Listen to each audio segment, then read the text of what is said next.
Hey guys, good morning, good evening, good afternoon. Welcome to the last lesson of Psychology MasterClass, lesson number 8, Masterhood. So we're gonna get started in a minute or two. I'm just reading a few of your comments for those who are attending live. But yeah, we're gonna get started in a minute or so. And today, like I said, it's the final lesson on psychology. It's been a good time and it's gonna be a good lesson, that's for sure.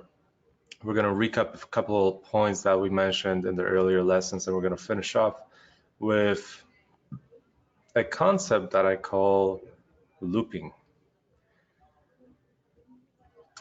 which is going to be really interesting. And pretty much what we're going to do today is we're going to integrate everything that we have learned, right? And how we can optimize all of that and move forward and grow and expand and evolve. So that's kind of what we're going to talk about today. But again, if you guys have any questions, comments, concerns for those who are attending live, feel free to post within the chat now, throughout, at the end, and I'll make sure to answer those questions, guys. So again, we'll get started in 30 seconds or so. For those who are live, just give me a Y that you can hear me and you can see me and everything is good.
All right, guys, so I got my notes here, and let's start off with talking a little bit about catalysts.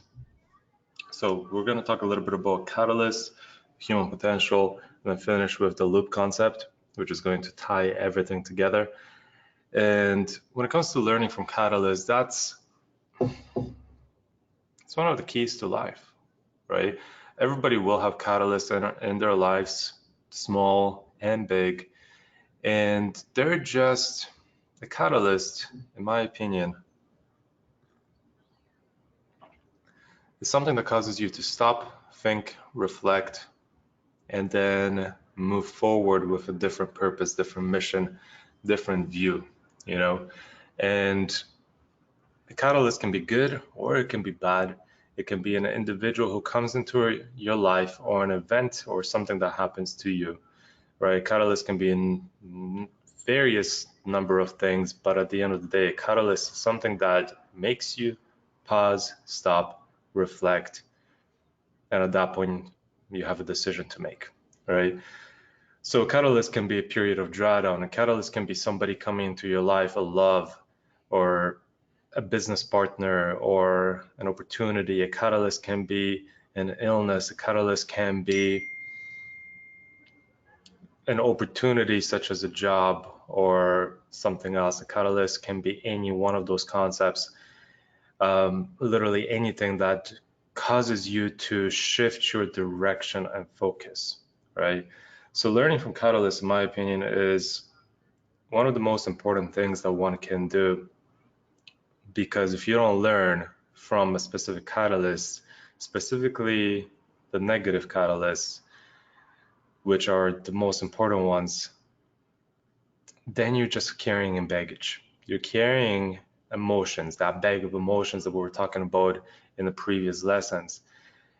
And that needs to be dealt with. So if it can be dealt with immediately, and if you can learn from it immediately, or at least that day or that week, or as soon as possible, right, then you can move on with life and you can grow and you can expand, and you don't have to ponder on that issue again, unless it arises again one more time or whatnot. So catalysts are also failures, right? So learning from failures is something I always talk about when it comes to trading, is that you have to learn from your failures. So if there's a losing trade, specifically at the beginning stages of your trading journey, right, when there's a losing position, losing trade, well, reflect on it, right? Is there something that I can improve from the analysis point of view, from the entry, from the stop loss, from the target, from the management, from my emotional state, right? Can I improve any one of those concepts? So that's just a small little thing, a small little failure, but it's not really a failure, just a losing trade, and with that losing trade, there's potentially things that you can improve or tweak or fine tune or optimize, right? But it's the same thing with the winning positions, right? Even though a trade is a win, right? Could you have optimized the entry to get a better reward risk ratio?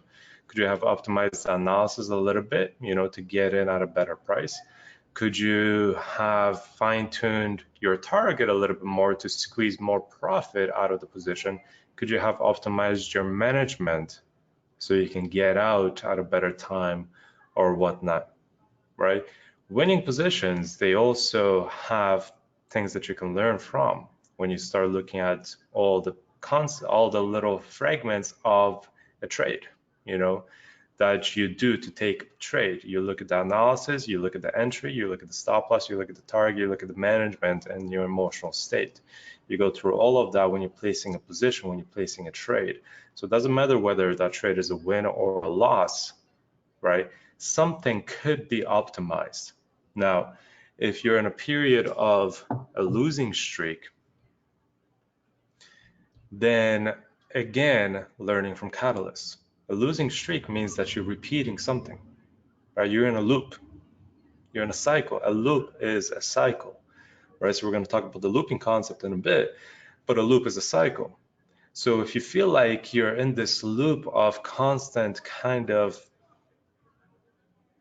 failures, small little failures or small little losses that are consistently repeating, then there's something within your loop that you need to fine tune, and it could be that you're making a similar mistake over and over and over and over again. And again, the world, this quantum field, is presenting it to you over and over and over again till you deal with it, right? Till you solve it.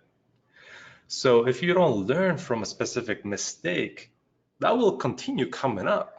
It will continue to come up and will continue to come up till you learn from it, right? That's why, to me, learning from catalysts, learning from failures is so important. And at the same time, learning from wins and learning from positive streaks is so important too. Maybe even more important, probably even more important. So if you go through a period of you kill it in a month, you make 10%, how did you do that? What was your emotional state? Were you fucking boss or were you depressed during that period of time? You're probably a baller, full of confidence, emotional state and peak, and you had no doubts. You fucking killed it. You made 10%, so can you pick up on something from that specific successful loop, that constant winning streak that you just witnessed? What can you learn from that, so that you can apply it regularly over and over and over again, creating the successful loop, right? So to me, catalysts in a trading world, or failures, wins in a trading world, they're very important, but they're also important in real life. We have catalysts all the time that manifest themselves, and specifically a catalyst could manifest itself when there's something that you are putting off, right? So if there's something that you're putting off, it might turn itself into catalyst, like an illness, So if you feel like there's something happening in your life and you're not the happiest that you can be. Maybe you're a little bit lonely, maybe you're a little bit depressed, maybe somebody left you or whatnot. So you're not in your full peak state, and you don't have to be in peak state all the time, but you shouldn't really be carrying baggage, emotional baggage, for a long period of time as well, because that's attracting more of that baggage to you, right? So as the faster you can get rid of this bag of emotions, right, that are tied to a specific event, the faster you can evolve and the faster you can grow. So there's always beauty in something. There's always something that you can learn from a catalyst, or at least you can change your perspective of that catalyst. So if there's a point in time where, throughout your day, you get in an argument with somebody, right? That's a catalyst. That's something out of the norm. You just got in an argument with an individual that, typically maybe you wouldn't get in an argument with. So what sparked that? What was the catalyst, that sparked that argument? And then at the end of the day, you reflect on it. Can I have a different perspective? Can I learn something from that? Can I improve myself? So can you change your perspective so that those emotions of anger, hatred, whatever that came from that argument, that catalyst, you can release them? So at the end of the day, you reflect and you grow and you evolve, and you release, let go of that baggage. Forgive, find the joy in the love, and move on, right? There's no point of dragging it along. Learn from it, forgive, and move on, right? Find the compassion, the joy, and the beauty within everything, and just move on with life. And if you continue doing that consistently, you will get yourself in this beautiful, perfect loop, where you can manifest anything that you desire. So that's the importance of catalysts. They come in small packages and they come in large packages. And if you avoid those emotions that come with a specific small catalyst, like a little argument, right? This little argument can be so small in the bigger sense of things. But if you don't deal with it, with that emotion, with those emotions that were attached to that argument, to that catalyst, if you don't deal with it, then you'll just be carrying it along, right? And then eventually you'll have another argument and another argument and another argument and another argument. And now you're in this loop of having arguments and putting those emotions aside. So what are you doing? You're manifesting more of it. Hence another one and another one and another one and another one, right? Some of you guys might have experienced that with your family or your parents or your sisters or brothers or whatever, siblings, or friends, and or their families or whatnot, where there's this constant loop of just not getting anywhere. It's just the same thing repeating over and over and over again, where there's this catalyst that can be removed. But because you do not deal with it, it's just consistently repeating over and over and over again. And that can eventually manifest itself, this bag of emotions, right? Because it's metaphysical in a way. It's not physical, it's not 3D, you cannot see it, right? But it's there, that bag of emotions, it's there, it's stored in the non-physical.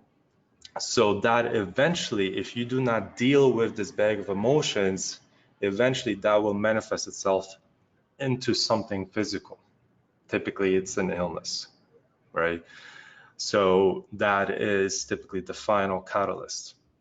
Something that literally is the rock bottom, right? You guys heard of that concept, the rock bottom, right? That typically happens with somebody who's carrying a Santa Claus bag of fucking emotions, right? And if that's not dealt with, then you're gonna have that rock bottom catalyst, final catalyst, illness or whatnot, or somebody breaks up with you like a big blow. And at that point, it's really, now it's the physical, this is the final shaking. And at that point, you have to make a decision. Otherwise, you're gonna stay down there, right? In a dark hole or whatever. So at some point, you're gonna have to get the fuck up and learn from it, right? So why carry this bag? Why not do it immediately, right? In the moment, right? And that's not so hard to do. It's just getting yourself in this constant loop of evolution, of growth, of success. So to me, these little catalysts, they manifest themselves into a big catalyst that a lot of the times that's the rock bottom in someone's life, right? From a health perspective, an emotional perspective, or whatnot. And that can be avoided if you pay attention to what's happening to your life on a regular basis, right? If you pay attention to your emotional state, if you pay attention to the state within you on a regular daily basis, and you take action to improve, right, or feel better emotionally within self, then you can slowly kind of get rid of this bag of emotions and you can actually evolve as a being, as a human, as a soul. So that's my take on catalysts, right? And that brings me to the next point. You know, we talked about limiting beliefs before. Limiting beliefs is a form of a catalyst, you know, something that is on a consistent loop, you know, because it happened in the past potentially, that limiting belief, lack of abundance or whatever, you know, and now it's on this consistent loop where it's just consistently reminding you that you don't have abundance, you know. And now that's a limiting belief that you can again get rid of and you can shed. And those are the tools that we talked about in the previous lessons. There's a few tools that we talked about that will help with getting rid of those emotional blockages, those limiting beliefs. It's all about rewiring your psychology in regards to the specific event that has occurred that comes to your mind, or simply doing a quantum jump, something that we talked in the previous lesson, to a totally different reality. You know, the power is in the present, right? So in the present moment, we can choose to change. In the present moment, we can choose to have a totally different point of view of a past event that has occurred, you know, that caused this limited belief, right? At the same time, in the present, we can choose to realize that, shit, this is just one probability, this is just one potential reality, and you can jump or move forward to a totally different reality if you choose so, you know, because that does exist. All those concepts, multiple lives happening at the same time simultaneously, that is something that you can tap into, you know, on a regular basis. So that brings me to the concept of the human potential, limitless possibilities, right? So imagine this, the human potential. If on a regular basis, you get yourself into a routine of meditation every single morning, where you visualize what it is that you truly want, you know, and you fill yourselves with those emotions of compassion, love, joy, happiness, right? Abundance every single morning. You're going to be a totally different person than if you wake up. Just think about this. Then if you wake up right away, go brush your teeth and start dreading the day because it's raining outside. You got to get on the subway. You got to go to your 9 to 5, something that you hate. You know, and you don't do this meditative practice where you fill yourself with the love, the compassion, the abundance, the passion, the purpose, right? The drive. Fill yourself with that visualization, that manifestation of the dream life that you're pursuing. If you don't do that and you start your day simply by brushing your teeth, eating your breakfast, and jumping in the train and going to your 9 to 5, miserable, depressed, right? You're going to have a totally different life. Fully, totally different than the person who wakes up and spends the 5, the 10, the 20 minutes, 30 minutes, you know, manifesting what they truly want, and manifesting those feelings within them. It's such a simple tool, such a simple process, but just this alone has the power to change everything about your day, everything. you know, but you have to fuel that with an action, right? So sure, you can visualize it, you can feel it within you, but again, you have to fuel it with an action. Smile, you know, to an individual if you feel lonely and depressed. Next time you get on the train, smile, you know, open the door for somebody. Small little actions, you know, that move you forward out of that little hole that you're in of depression or whatever, you know. So same thing with the lack of abundance. Buy something that's more expensive. Don't look at the price tag, you know, maybe do. It's like a lot of the times I would go to the store now and it's like, I want that, I want this, I want this. And then you just buy, you know, versus the first thing that you do, remember this, the first thing that you do is, a lot of people do this, I used to do this. First thing I do is, oh, I like this. How much is it? Lack mindset. You know, mindset of lack. Why is it the first thing that you do is look at the price? Because you're afraid that you cannot afford it, right? So those small little details within your day that are lacking whatever it is that you need, those can be avoided, you know, or you can have a totally different vision. So instead of when you look at the back of an item to see how much it costs, right? Majority of people will like, $2,000 for a pair of shoes? What the fuck? You know, whereas another individual can have a totally different view. $2,000, fuck, that's a cool pair of shoes. I'll get them soon. Totally different mindset, you know? So it's either you're gonna bitch about it or you're gonna get inspired. You have a choice, right? How you view your life on a daily basis, how you live in this simulation, if you wanna call it so, in this reality. You have the choice to do anything that you desire based on your emotions, based on your actions, based on what you feel within, right?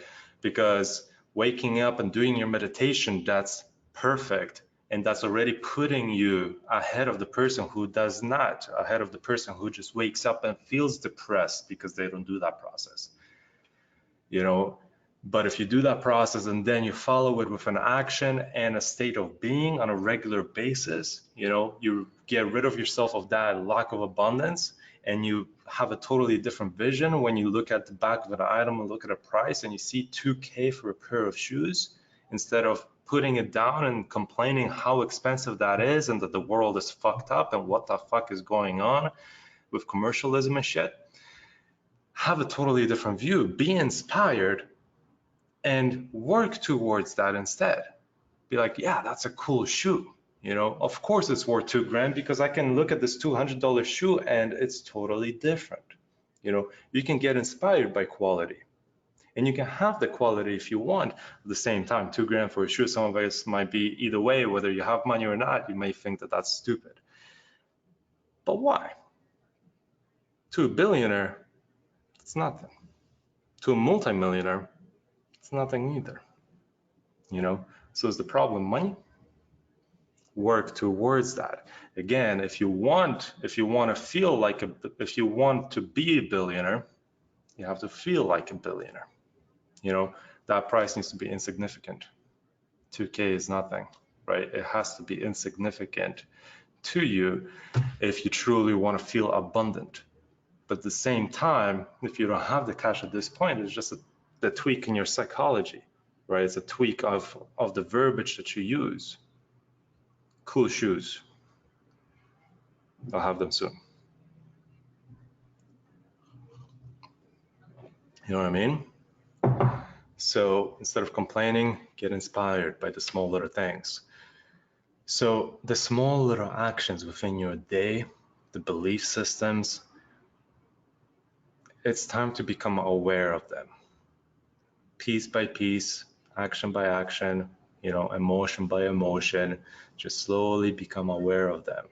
And it's not supposed to, this improvement, this growth is not something that happens once and that's it. It's something that is constantly going to happen. It's a constant improvement forever, you know, forever.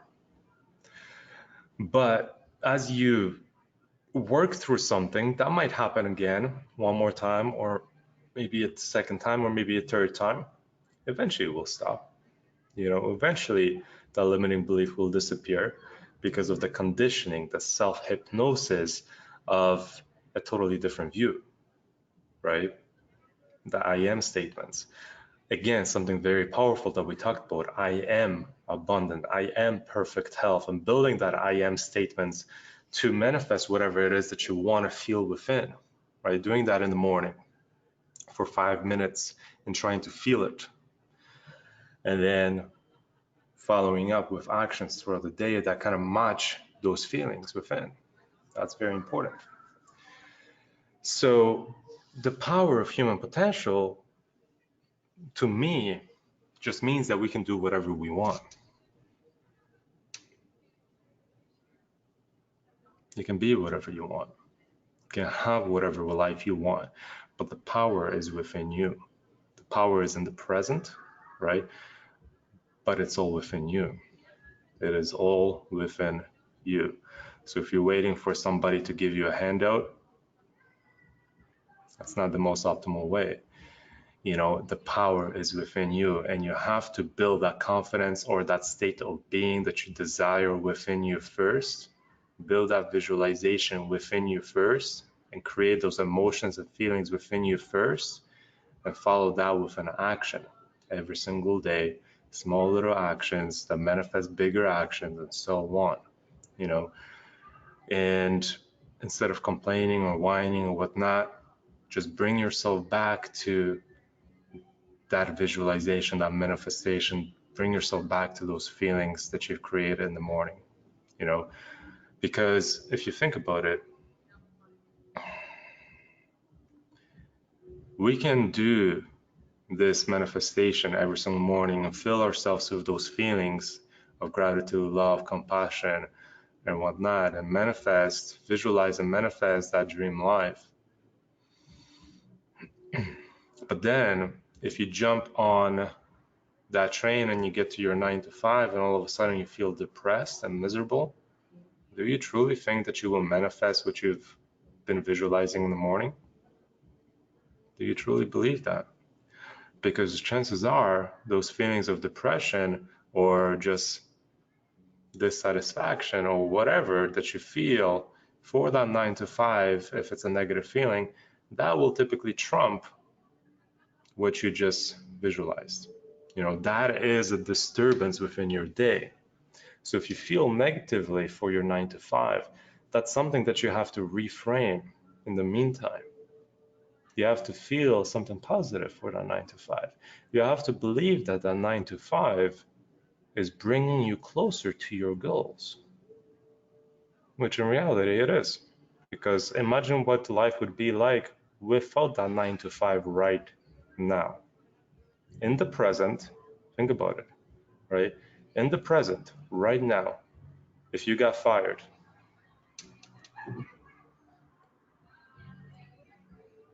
what would your life look like?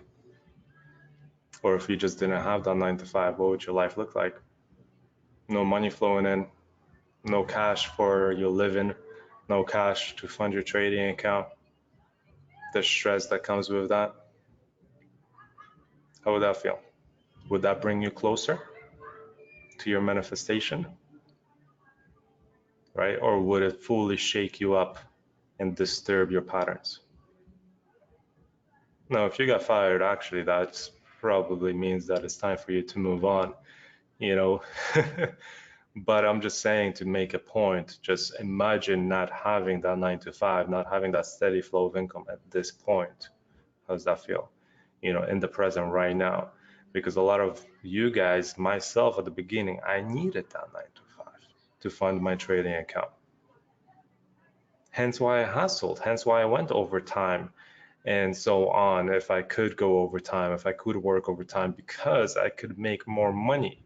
And sure, it's taking up my time, but I'm making fucking money that I'm using to fund my trading account with. The more I work, the more grateful I am for that 9 to 5, the sooner I will be able to leave that 9 to 5. But at the same time, the gratitude for that 9 to 5 is moving me forward, because it's aligned with my purpose. It's aligned with the purpose of me quitting the 9-to-5 job. It's aligned, well, not quitting the 9-to-5 job, it's aligned with the purpose of me becoming a full-time trader. Because that 9-to-5 in the meantime is filling my trading account and covering my living expenses. I don't have to worry about that. I just show up. I just show up. That's all I have to do for the 9-to-5. Just show up, do my thing for 9 hours or whatever, get paid, and then fund my trading account, cover my living expenses and whatnot. See it as something that's moving you forward. And it's just one part of your day. But again, if you have a negative association with your job, then good luck manifesting, because that is a big disturbance in your daily cycle, So find different meaning to it for it, which there is. And it's just short term, guys, man. It's 3 months, 6 months, 1 year, 2 years. It's such a short period of time. It will fly by really quickly. If you're aligned with your purpose, time will fly. Time will literally fly, and a lot of times you'll notice again when you're aligned with your purpose that time flies so quick that you might be expecting 2 years to quit your 9-to-5 and all of a sudden it happens in 6 months,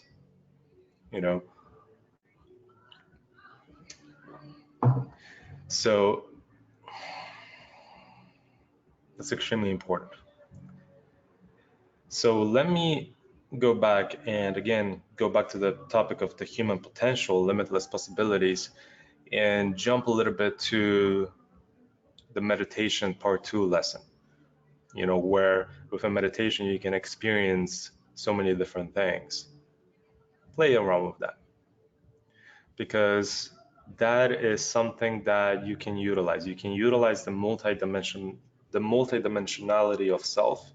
You can utilize those various states of consciousness for your benefit, because a lot of times, maybe even before this masterclass, you weren't aware of the various states of consciousness, of this multidimensional self that you are, that all of us are. This 3D, this is not it. This is not the only thing. This is not the only place of existence. When you go to a meditation, you feel something totally different. You're in a different world. A lot of times it feels like. A lot of times it even feels like that's more real than this. Dreams a lot of times feel more real than this too. Those are various states of consciousness. Those are various states of experiences. And just simply because you do dream and you can visualize, those are the various dimensions that we're capable of entering. Visualization is not physical. This is physical. So visualization within your mind, when you go into that deep meditative state, that's a totally different level of consciousness that you've just entered. Hence why we are multidimensional. So on a regular basis, on a regular day-to-day, you can utilize the full spectrum of possibilities. A lot of times people say, scientists say, we only use a certain percentage of our brain. That is why, because we're just playing into the physical. We've been trained and conditioned and hypnotized to just believe that this is all there is. Hence why we only use a certain percentage of our brain capacity. But if you open yourself up to the full potentials of yourself, of your beingness, realize that we are multidimensional and we can play on different levels of existence, all of a sudden you're using much more of your brain capacity to process all that information. So the human potential is huge. It's huge, and we have been grown and conditioned to believe that we're weak, that we need help, that we need to pray to God, that, we cannot have what we want.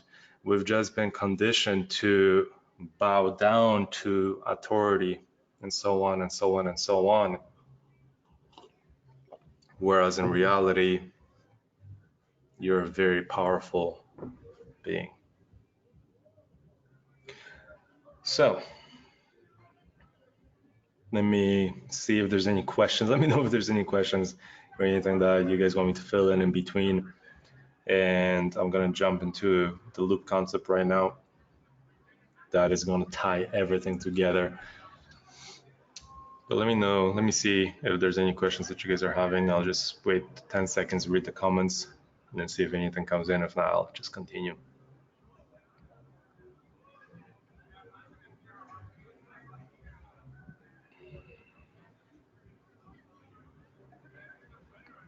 Steph says, I was visualizing my next house at the beach this morning during my meditation. Then I was like, I should go shopping for my next place. Check out location so I can decide exactly where it'll be. So that's the plan for the weekend very soon. Epic. Love it. Yeah, you know, that's definitely a step forward to making that manifestation real, right? That's the action. That's the action. Is you actually going shopping, looking at those dream homes, different various locations, so that again, you're making that visualization real. You know, you're visualizing what's the future, or actually you're visualizing a different parallel life of yourself. Taking the action in the physical, right? Because that's a mental, non-physical visualization that you're doing. You're visualizing your dream house in a certain location, right? And that is a parallel life of yourself that you're creating right now, this platform, right? In the non-physical. Now, the action of pulling that into the physical is you going to actually see homes, find a location where it is that you actually want to live. That's the step forward. That's a big step forward. You know, and if you continue on that path, all of a sudden you will notice that, fuck, I'm living in my dream house I've been visualizing for the last year. As long as you keep on moving forward, you follow up with daily little actions that move you forward. You know, so that's epic stuff. I love it. That's something I did too.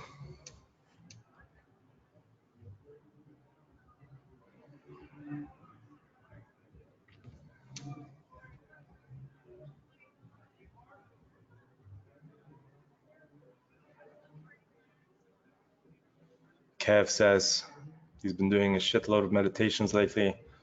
Not bad for someone who can't sit still. Yeah, that's the thing. A lot of times you feel like that, you know, you cannot sit still, but it's just 5 minutes, it's just 10 minutes, it's just 20 minutes, you know, that's all it is. And when you get into that meditative state, a lot of times you feel like time is just on pause. The world is just on pause, you know, just kind of what it feels like a lot of times. And then you get used to it. You know, you find the comfort, but the beauty within it, you know.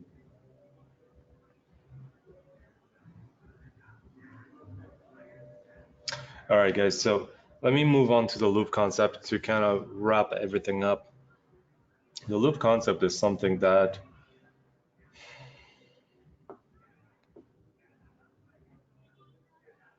I was thinking about for quite some time until recently, well, more like about 2 months ago or so. I was just, this is when we're in Costa Rica in March of this year, 2019, and one of our final weeks before we moved to Vancouver, I remember I was planning something, or I was just reflecting on something when I was in the pool. And then a lot of the times when I feel like information's coming in, I'll tell Molly, can you start writing? And then I'll just speak.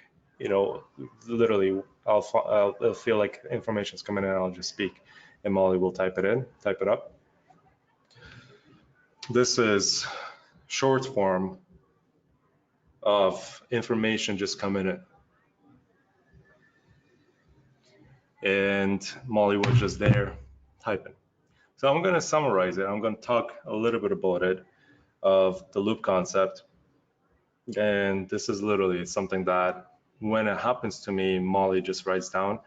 And I see it as a form of connecting with my higher self, you know, and that's something that I've been talking about previously, is that when you get into a state of just disconnecting yourself from this physical for a second and focus in on something that, on the information that all of a sudden you notice that's coming in, and you just kind of focus in on that instead of just letting it pass by, all of a sudden you are just connecting yourself with a stream of knowledge, potentially from yourself, from your higher self, or from a parallel life of yourself. And this is wisdom that can assist you, or whatever, or give you a new perspective on a situation or whatnot, you know. So this is something that I got quite comfortable with doing over the last couple of years, of just heavy kind of meditations and reflections on and so on, just constantly being in that state. And yeah, that's why I wanted to talk about it, because I think it's very important to living, you know, and what's important to living is receiving that information, being able to realize that there's information that is actually coming in and that can help you or assist you in some kind of way, right? Or give you a different perspective, different meaning. The loop concept, this is just one of many things that came in, and a lot of times it's a lot of ideas, things I want to do, you know, problem solving and so on. So that's why I talked about that in the meditation lessons, that you have to be open to receiving, right? Because receiving can happen in many various ways. It can be inspiration, it can be a knowingness, it can be a visualization, you know, and a lot of the times that's, if you're visualizing to create, then that's something that you're creating yourself. But a lot of times is visualizations or information can come in through various means, such as, like I mentioned in meditation part 2 lesson, feeling, knowing. You might hear something, you might see something, you might taste something, and that's just information coming in. That's wisdom coming in. Focus on that, and all of a sudden you'll feel like you're connected with a stream of knowledge, and start typing, you know, or start writing, or tell your wife to write it down or whatnot, you know, once you have that inspiration coming in. Something I got very comfortable with doing, and something that I just wanted to share, so that when you guys experience that, which if you're open and you do meditate and you're able to clear your mind and narrow in, focus in on a specific thought, then you'll experience that as well, most likely. But the loop concept.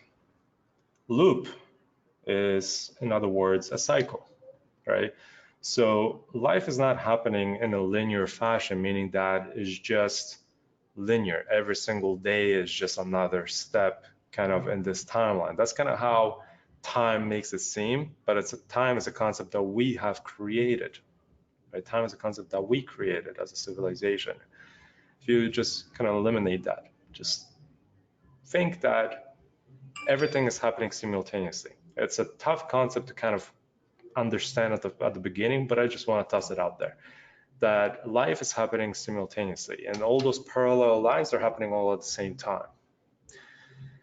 The loop concept, imagine this, or think about this. You're in a loop right now, meaning you wake up roughly at the same time, 6 a.m., 7 a.m., 8 a.m. You have your morning routine. You go, wake up, put your clothes on, brush your teeth, go eat breakfast, drink your coffee, jump in your car, go to work, arrive at work at 9 a.m., do your daily tasks, finish work, drive back home, eat dinner, relax, watch a show, go to sleep, repeat. That's a loop. That's a cycle. That's a daily cycle, right? From sunrise to sunset, pretty much. And people repeat that over and over and over and over and over and over again till there's a change, till there's a catalyst, or till they make a decision to change. A lot of people will repeat that cycle for years, decades, until they retire. They might switch this small portion, that 9-hour portion, they might just replace it with a different 9-hour portion, with a different job, and a different job, and a different job. But the entire cycle typically stays the same. You know, and then the weekend comes and you switch it up a little bit, you do your errands, you see some friends and so on, and then you repeat. So to me, this loop is kind of like a point where if you eliminate time, you're just kind of stuck in time. You're not really moving anywhere. You're just repeating the same thing over and over and over and over again till you make a decision or till something is accomplished, right? That now you create a new cycle, a new loop, right? That's a little bit different, that now aligns with the new vision, right? So go back to my notes. Loop is creation. That's the first thing that kind of came in. A loop, the cycle is you creating in real time. A loop is the actions within the day. A loop starts at sunrise and finishes at sunrise. It's the full 24 hours, you know, that we call time. That's one small loop. However, the loop can also be divided or fragments, in other words, meaning those little portions within that daily loop, you know, the little fragments, the morning, the work, the free time, you know, what you do after, right? Those are the little fragments within a daily loop. Now we have larger loops as well. So when you think about, actually, I'll come back to that. Let's stay on topic, kind of explaining the loop. So when you decide that there's something that you want, something that you desire, when you decide that you want to live a different life, right? The life that you're manifesting in the morning, that you're creating in your meditation, you have to adjust this daily loop so it aligns with that purpose, with that mission, right? Your daily loop needs to be adjusted so it aligns with that daily vision, with that purpose, with that manifestation, right? So fully brand new loop, whenever you make a serious decision, a new loop needs to be created, you know? And again, a loop is filled with those little fragments, with those segments within your day, those actions within your day. And I'll explain a little bit more about that. And let's say those segments can be put on a loop themselves, right? And because those segments is something that, again, repeats over and over and over again, hence why they can be put on a loop of their own, right? That 9 to 5 just consistently repeats. Your morning routine just consistently repeats. A lot of times the things that you eat every morning consistently repeat, you know? So you're in this loop of this full-on cycle, but every single segment has a loop of their own that keeps on repeating on a regular basis, right? It's cyclical nature. So life, all of a sudden, you start to realize that it's cyclical. It's not linear. You know, it's consistently kind of repeating till you change something. So in a way, the simulation, if you believe that this is a simulation or whatever, or some kind of an experience, a holograph or whatnot, you know, we can discuss that in a different webinar or whatnot. But you can also see it as the cyclical loop, right? And I prefer to look at it that way. And to me, when I look at it that way, all of a sudden the time concept just slowly kind of disappears.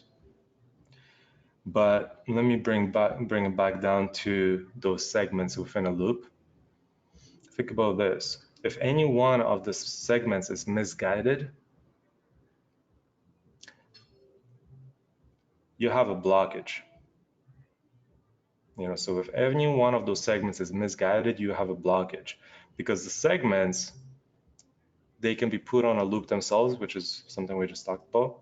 And those segments need to align with your purpose. And when they align with your purpose, when every single segment within your loop aligns with your purpose, now you have probably an optimal timeline. You're in this optimal loop because every single segment within a loop aligns with your purpose, right? Something that you want to achieve. It's moving you forward. So if any one of those segments is misguided, then you have a disturbance in the loop. You have a disturbance in the cycle. You have a disturbance in your day-to-day activities, right? Meaning you have a disturbance in your manifestation. So by misguided can be anything that doesn't bring you closer to your mission, your purpose, or whatnot. But also remember this next point is that every single segment, every single loop, but also every single segment within that loop has an emotion attached to it, right? Every single segment has an emotion attached to it. So your morning routine, there is an emotional state attached to it. Your 9 to 5, there's an emotional state attached to it. What you do after the 9 to 5, there's an emotional connection there. You know, there's an emotion attached to that segment, right? So that's why it's so important, because a misguided loop can be just the emotions that are associated to the 9 to 5, which is something we talked about at the beginning of this webinar, right? If you're manifesting this amazing life and you fill yourself with the love, with the compassion, the gratitude, and you see where it is that, what it is that you want to create, and therefore you create it as a thought form, well, now you have to put it into the physical. So you follow it up with the actions, which is your loop. You start creating a daily loop of these little segments that puts you, that moves you forward towards that manifestation. You're bringing that visualization into the physical. But again, if a portion of your loop is misguided in some kind of way, you know, a lot of times it might be an emotional connection. If it's misguided due to emotions, well, now that emotional state is a disturbance in your manifestation. Hence why you need to rethink, rewire your brain or rewire your psychology in regards to how you think about that 9 to 5. So moving on. So to me, in my opinion, again, that's just my opinion, manifestation itself is creating a loop. And until the moment comes that the manifestation is there, at that point, the loop is complete and a new loop should begin or be created, you know? So once you figure out that you want to manifest something, you create this loop of actions, of daily actions, of these segments that move you closer to that manifestation, right? If something's misguided, you adjust. If something feels wrong and off, you adjust, right? This loop is consistently being adjusted till it feels right, you know? And if there's something within the loop that does not feel right, you need to adjust it or attach a different emotion, different meaning to that segment, right? Once the manifestation is complete, the loop itself is complete, and you should start a new one, you know? So let me see a question here. There's a couple questions. Steph says, so just to clarify, for example, you could feel good all day and be working towards your vision, but if you have a negative emotion towards your job, that means your entire loop is impacted. Well, it means that's not optimal, right? It means it might slow things down, right? It means that something can be improved, right? The manifestation itself, that's hard to say. But chances are that negative emotion that's associated with your 9 to 5, it will repeat itself every single day. Hence, you feel that every single day or whatnot. You know, that still doesn't matter whether it is still, whether your manifestation is still happening, that itself should still be fixed or fine-tuned or adjusted in some kind of way, you know. And the thing is, it could disturb your manifestation. It could put your manifestation on pause because, again, you don't have that constant flow.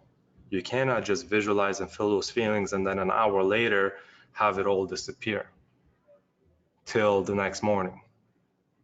Because face it, a lot of times you will wake up, you will do your meditation, you will feel great until you get to your 9 to 5. And then if you still have a negative connection to it, then all of a sudden that feeling of greatness slowly disappears until the following morning.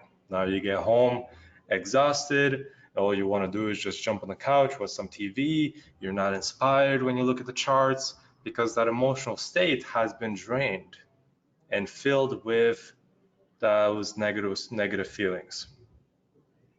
And now when you wake up in the morning, you repeat again, you fill yourself with abundance, with those great feelings, you get to know your 9 to 5, and if you still have a negative emotion attached to it, again, it will slowly drain those beautiful feelings, fill it with the negativity, with the depression, the loneliness, whatnot, and then until you connect yourself back to that manifestation, you will be again finishing that loop with a negative feeling within.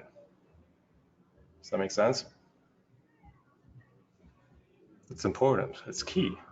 You know, that's why I mean it's a disturbance with that segment, that specific segment is a disturbance in that cycle, in that loop. You know, now whenever that happens, simple trick, right? Obviously, you have to fix it on a deeper level, that connection with 9 to 5 or whatever other event, family member, whatever, you know, you have to adjust on a deeper level so that you do have a totally different feeling associated with it. That's more of a positive feeling, which, come on guys, you know that those positive feelings are there that you can associate with your 9 to 5 that I always talk about. You know, you can do it, but there will be challenges and there will be times where all of a sudden you kind of get out of your funk, you know, because of something that happens within your job or whatnot. Take 5 minutes, do the self-hypnosis, I am whatever if you have to, or just simply for 5 minutes get yourself into a meditative state and connect. That's the beauty of it. You can do it at any time, you know, connect with that form that you have been creating, with that manifestation in that form and the non-physical that you have been creating.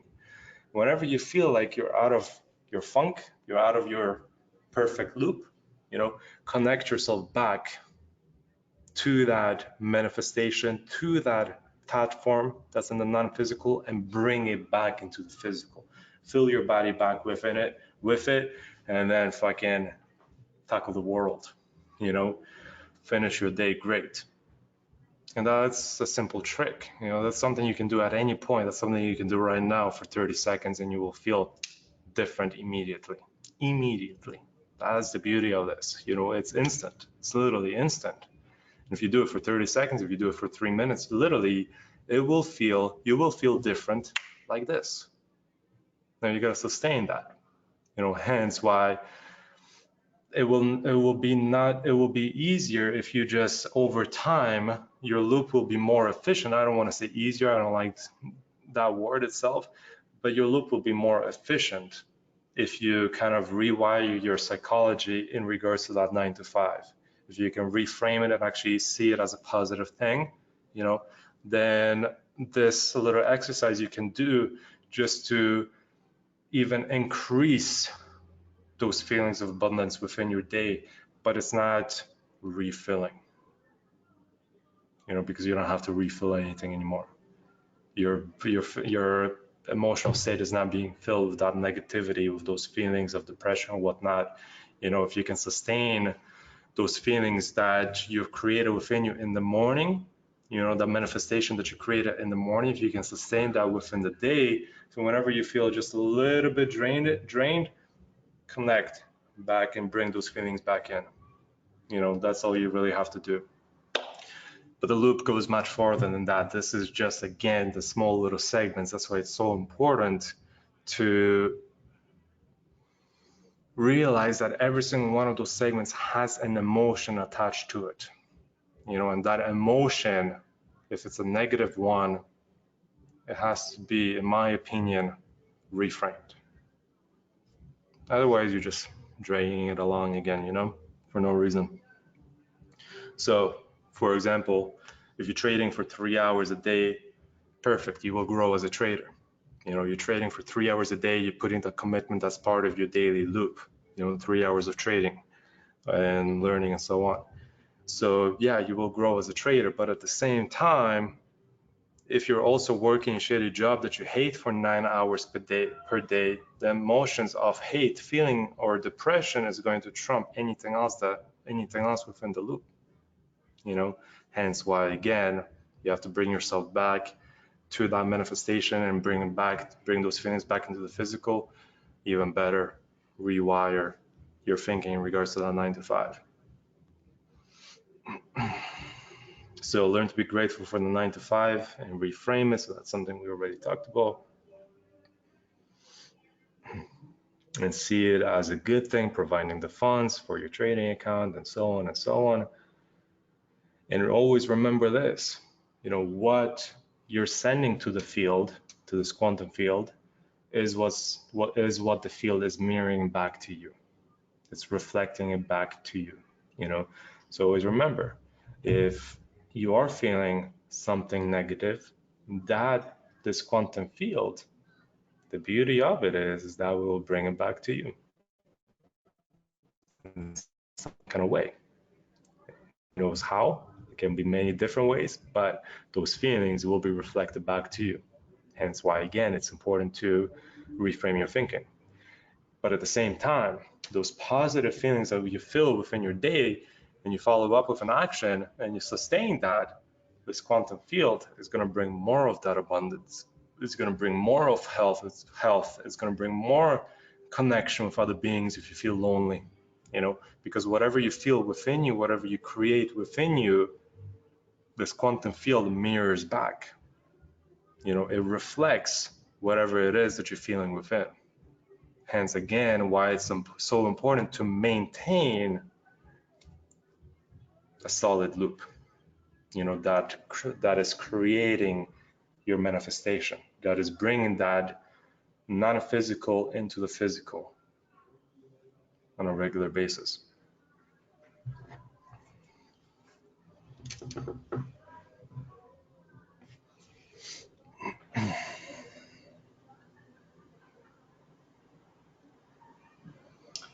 So when you start thinking in that kind of way, the loop itself is a form of creation, right? Something I said at the beginning. The loop in itself is an experience of creation, hence the need for every segment to align for your optimal results, right? The loop in itself is an experience of creation, hence the need for every segment to align for your optimal results, because that is creation in itself. That's the action that you're taking to take the non-physical creation and bring it into the physical. You're making a physical action, right? Hence, that is creation in itself.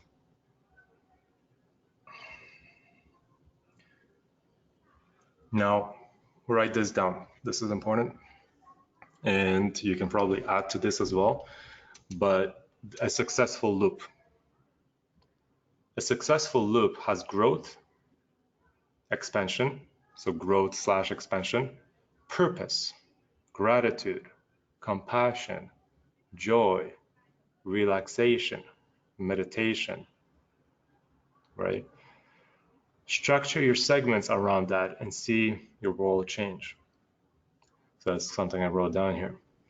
So every single loop, your day should be filled with growth, so learning from something, just growth and expansion in general should be always growth and expansion, not falling back, not going deeper into a hole of emotions, right? Growth and expansion, you should tackle each day with the purpose of growing and expanding in some capacity, driven by purpose, so each loop should be driven by purpose. Those little segments, they should have a larger purpose behind them, not just the segment itself. There's a larger purpose behind it. Hence, again, the creation of the larger manifestation. Has gratitude, because face it, if you're grateful, that's a very strong emotion, right?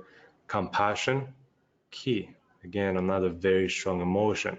Joy, another very strong emotion. If you have gratitude, compassion, joy, within your day, every single day, and you feel that, your life again will be totally different, because those are some of the strongest emotions that we have on planet Earth that we feel, you know, gratitude, compassion, joy. And again, you can create that at any point within your meditation. Right? At any point, you can connect yourself. You can breathe in as you're in that meditative state. As you're breathing in and you're focusing on your breath, imagination is so powerful, you know, because it is literally creation in a non-physical way. It's creating something in a non-physical way, but again, you can bring that into the physical.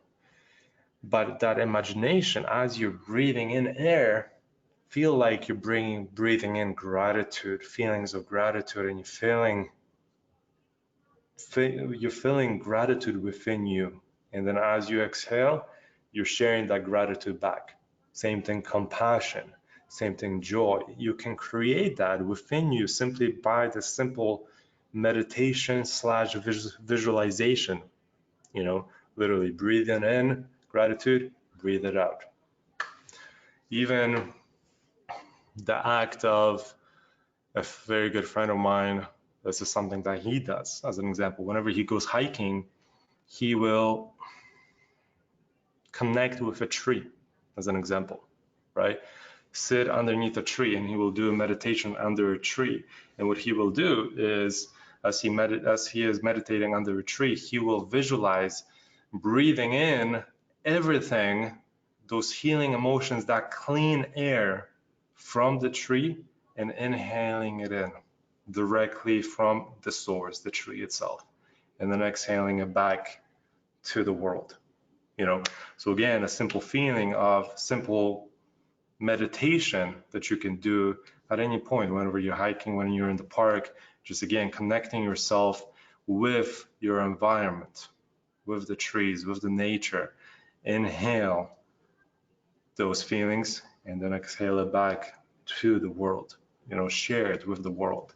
And again, just simply that, with throughout the day, in the morning, in the evening, at any point throughout the day, as you're driving, as you're sitting on the train, you can always refill if you feel drained. You can always do that, you know. And it's great if you make it something that happens regularly within your loop. So let's go back to that looping concept.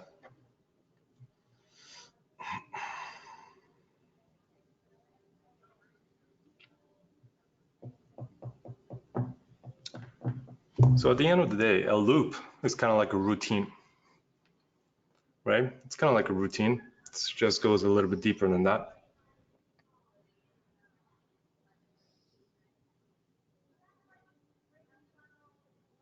And I just have something that I've written down here, is that people always ask, what is your routine? You know, we always look to adopt routines of famous individuals or whatnot, you know, because they're successful. We believe that if we follow their routines, we will also be successful. But what you also have to remember, that is their routine. That person's loop, that's their loop that they have created to manifest whatever it is that they want to manifest. That is their loop. It works for them. It may not work for you. It may not feel right for you. You know, it has to be something that you create. It has to be something that feels good within you. You know, we just moved here to Costa Rica, to Vancouver, right? And today is actually a month that we have been in Vancouver. And because now we're in a city, not in a jungle, we're creating a new loop. You know, hence why we're here, to create a new experience, to manifest something totally different, you know. So we're in the process, Molly and I are in the process of creating a new loop. So during the last few weeks, we've been testing what feels right, what doesn't feel right, you know, because we can structure our day in a various number of ways. You know, work at this time, meditate at this time, go out at this time, have breakfast at this time. You know, we can structure our day however we want it, you know, and there will be loops that we enjoy and loops that we don't enjoy, you know. So in this first month, it's literally, we've just been testing and practicing and feeling how different routines feel within us. If something feels off, we change it. We optimize, we fine tune until we get in a successful loop that we believe brings us, that we believe manifests what it is that we're trying to create. It's a constant adjustment. And now it took a month, but now we have it. We have what we believe is the most optimal loop. But again, it's our loop. It's our daily routine. I can tell you what it is, and I will tell you what it is at some point, but again, it's our routine. It feels good for us. But what we like to do may not be what you like to do. So that's why I said every single loop should be filled with growth and expansion, gratitude, compassion, joy, those feelings. Every single loop should have that. Because if you're growing, if you're expanding, and you feel that, you're in a good place. You will be in a good place.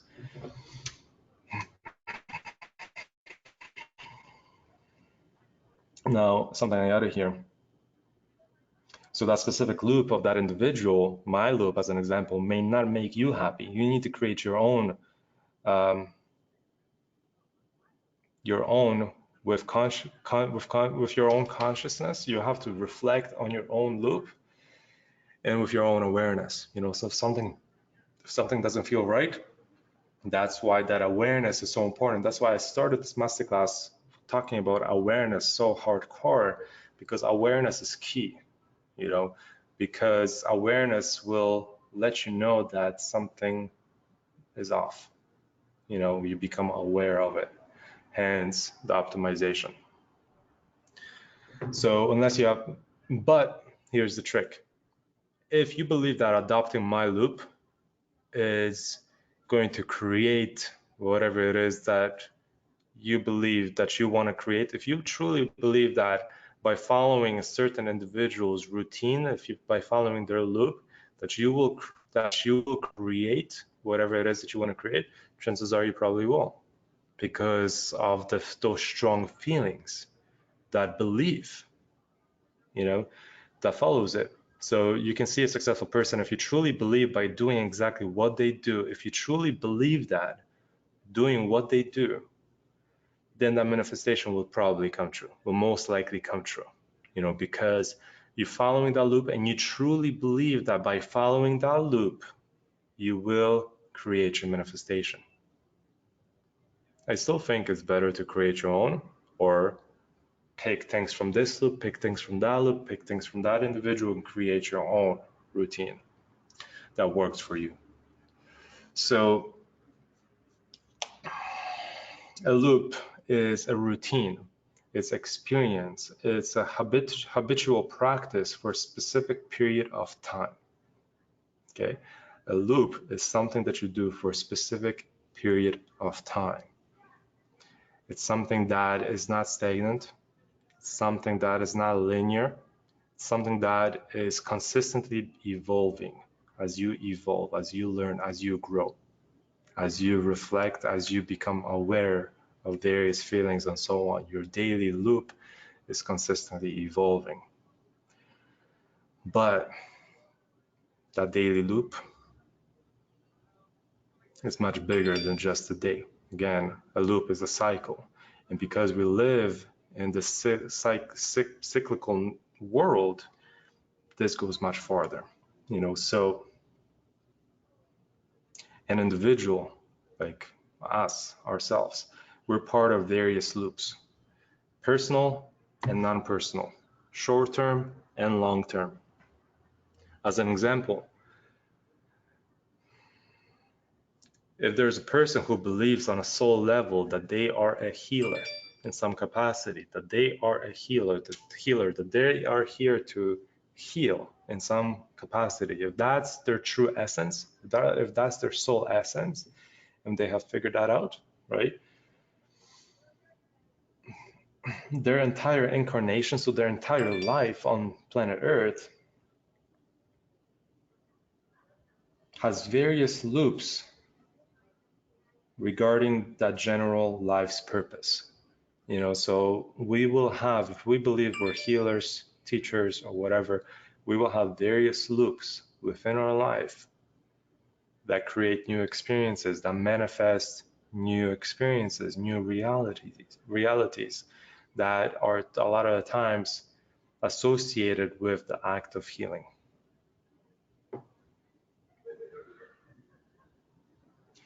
With that, every single loop builds on top of each other to manifest the larger purpose of healing, right?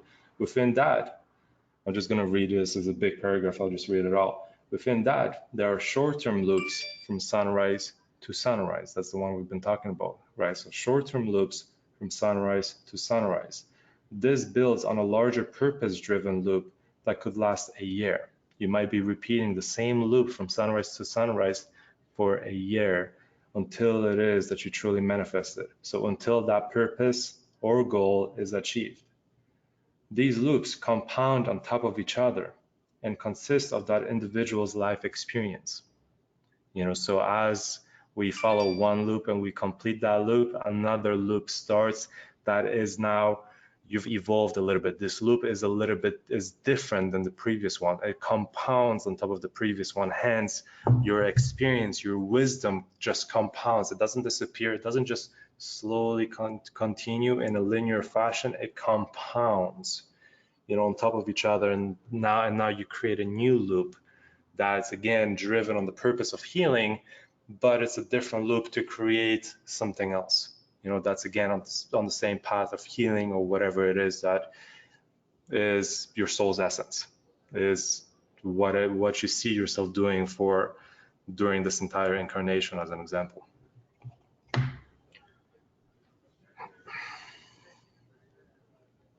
However, that's just a personal loop. That individual fragment personality is also part of other loops pertaining to other individuals, fragments, or personalities, such as a family. As a family, we can have our own little loop. Think about it. Your family is different than another family. You guys have certain belief systems that a different family does not have, as an example. You guys have various routines that a different family does not have, things that you do together, that can be optimized too. That larger family loop, remember, you're manifesting something larger. So if you're manifesting something on an individual level, right, can you manifest can this manifestation be sped up if you actually include that manifestation to the larger family loop? And now everybody is aligned with that purpose and everybody is growing and expanding and evolving, and everybody within your family has compassion, is feeling compassion, gratitude, joy, and is filled with passion and purpose. Imagine everybody in your family is feeling that, right? Now you're on an optimal loop again. Versus husband and wife, one of you is optimizing the loop. You're trying to bring the non-physical into the physical. You're trying to create this physical experience that you've been creating in your mind, and you're breaking the limiting beliefs and you've optimized your own loop. But then your wife or your husband or whatever, your spouse, did not. And now there's a non-optimal loop as a family. This larger loop as a family is a little bit misguided.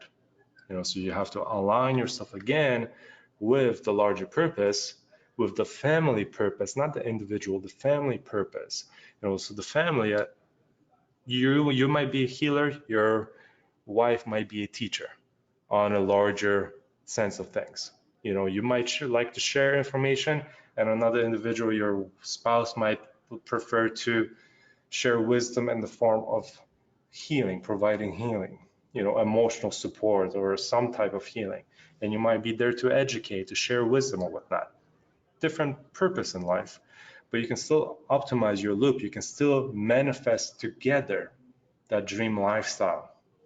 So on a larger family loop, you can have your own individuals, right?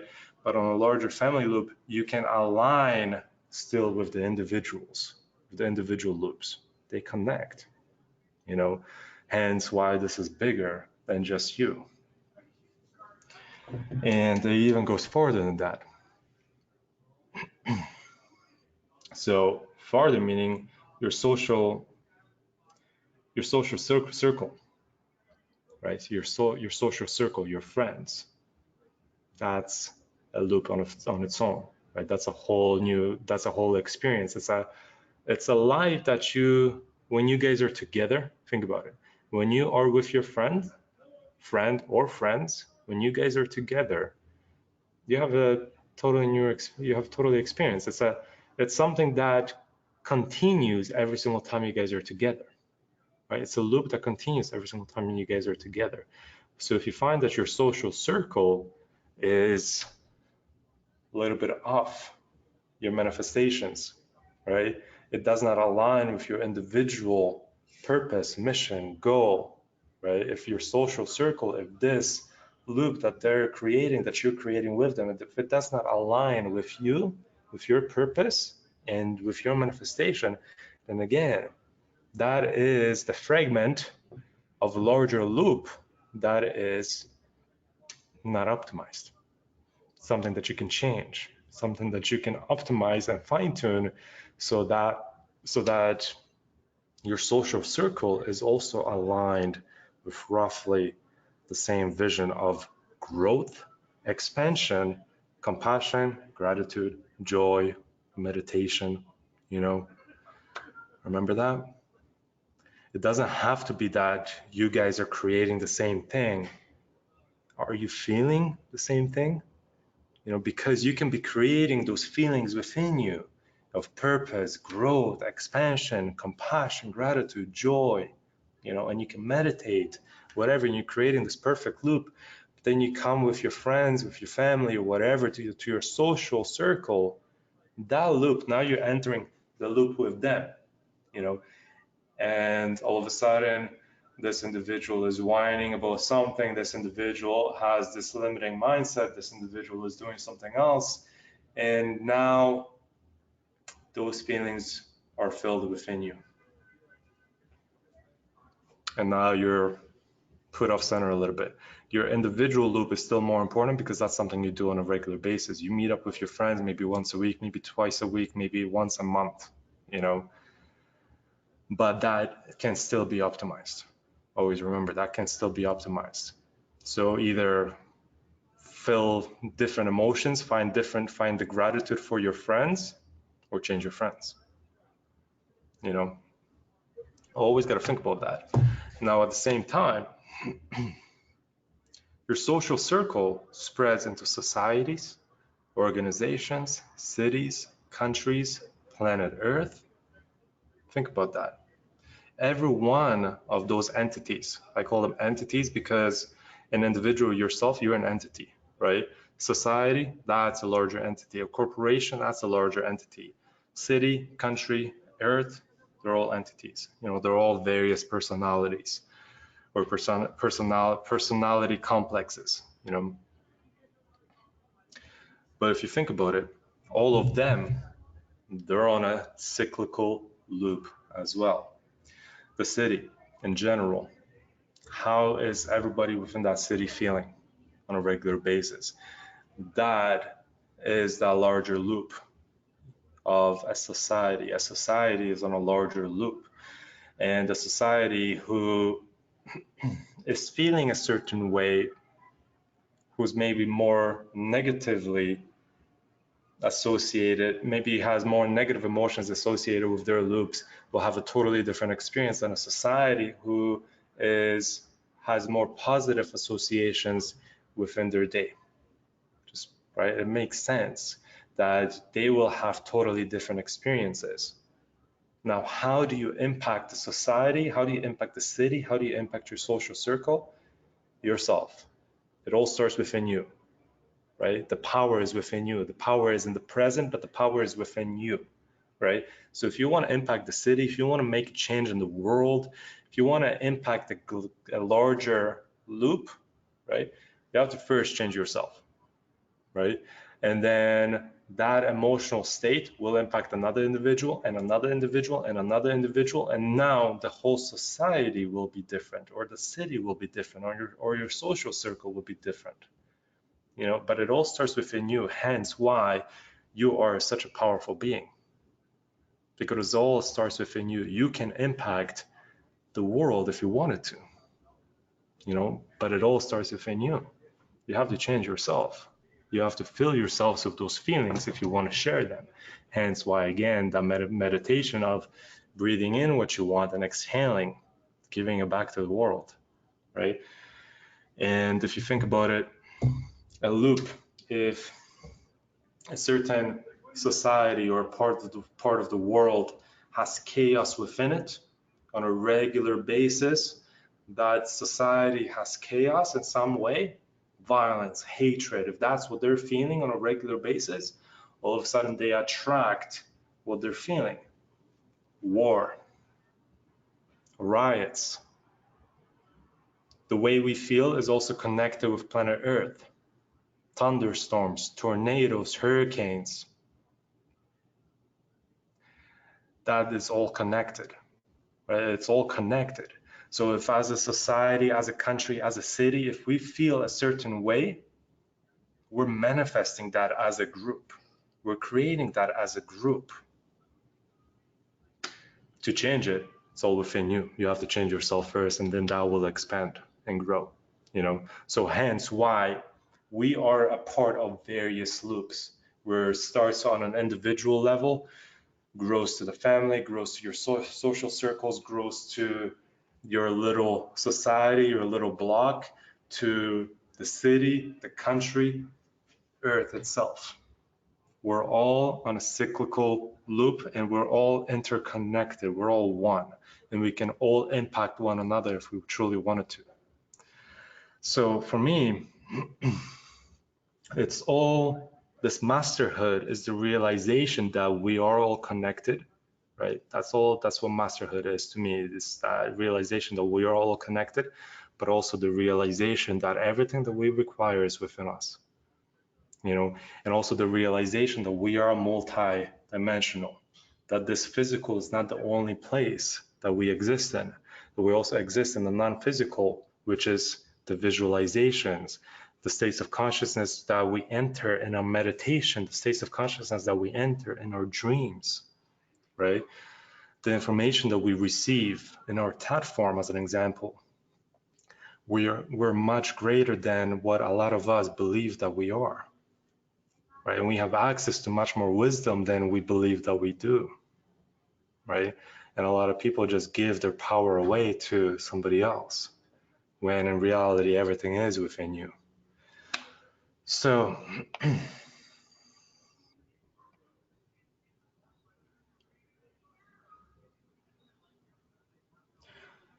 let's bring it back to your daily loop, because this is very important. And then I'll take your questions. But within your daily loop, if you build it in a proper way, and it's something that you repeat on a regular basis, you will create it. It's the truth. You will create it, whether it's negative or positive. So it will make sense, because if we bring it back to the original concept, when I started off the loop discussion, I mentioned that everybody here, a lot of us here, are repeating the same thing over and over and over again, the same day. We're repeating the same day every single week, right? A lot of us are repeating the same thing all the time through our daily routines, to the things that we do within our day. We're constantly repeating on this looping cycle from sunrise to sunrise. So it makes sense that if we truly want to manifest something, that we have to create our physical experience, right? We have to bring it into the physical, that non-physical idea that we're building in our mind, that parallel life that we just created, of ourselves. If we want to pull that into the physical, we have to adjust our daily routine. We have to adjust that loop that consistently repeats. because what we are consistently feeling, that's what we're creating, right? So think about this, a simple kind of loop as an example. So myself, right? There's things that I want to build. There's things that I want to do. There's a reason why I came to Vancouver, to expand, to grow, you know? So as an example, every single morning when I wake up just before sunrise. I will get up about 5:30 in the morning kind of thing, you know? Start off my day with 5 minutes, 10 minutes, 20 minutes, 30 minutes, really depends on the day itself, but I will start off with a meditation where I will sit down and fill myself with whatever it is that I want to create, right? Do a meditation, breathe it in, breathe it out, create the image. If I want to do a deep visualization, I will do so if I have to. A lot of times I don't have to because it's already done, it's already created. I've done it so many times, so I can just connect myself with it, you know? But there are days where I might want to do a deeper meditation, actually go into that manifestation further and actually experience it, you know? But that's what I'm going to do in the morning. First thing, that's what I do. I will fill myself with those emotions. I will go into a meditative state and feel that lifestyle, create that lifestyle. The next thing is obviously bring it back into the physical, right? Because we can live in this space, we can live in the non-physical if we truly want to. And a lot of people that come onto this journey of meditation, they will find that it's much more comfortable to be in the non-physical than it is in the physical, because the physical is challenging, it's hard, you know, whereas in this place you can visualize, you can become whatever it is that you want. But then when you come into the physical, it's hard again, you know, hence why again you have to optimize this loop, you know. So I start my day off, wake up at sunrise, I will fill myself with whatever it is I want to create, and it's time for action. And everything that I do within a day, I feel great about. If there's something that within that day I don't feel great about, I will fine tune. This is kind of how it goes. I'll wake up, meditate. Purpose-driven meditation, visualization, manifestation-driven meditation. Fill myself with those feelings I want to create throughout my day, that I want to experience throughout my day and throughout my life. Then get to work, get to action. You know, so because a lot of things that I'm doing now that I want to create are more on a business level, a work level, 6:30 a.m. stock market opens, that's when I get to work. You know, so I will trade, I will do that, and I will build anything else that I want to build from 6:30 in the morning till 1 p.m. in the afternoon. That's when the stock market closes, as an example. So throughout that time, I work and I grow in regards to that. So the things that I'm working on, they're all aligned to my purpose. Every single one of the tasks that I do is aligned to my greater purpose, to what it is that I'm manifesting, to what it is that I'm creating. That point in time from 6:30 in the morning till 1 p.m. in the afternoon is aligned with my greater purpose. It might be just a small fragment of it for now, but it's on path to create that larger purpose. It's aligned with it. You know, a lot of you guys, it's the 9 to 5. But that 9 to 5 is still in line with the greater purpose, because for now it's filling your trading capital, it's providing you income, and so on and so on and so on. It's supporting your family, right? So that is still in line with your greater purpose, because the emotion is, and the belief system behind it is. You know, so again, I start my day with the meditation, and then I bring that towards the work from 6:30 in the morning till 1 p.m. in the afternoon.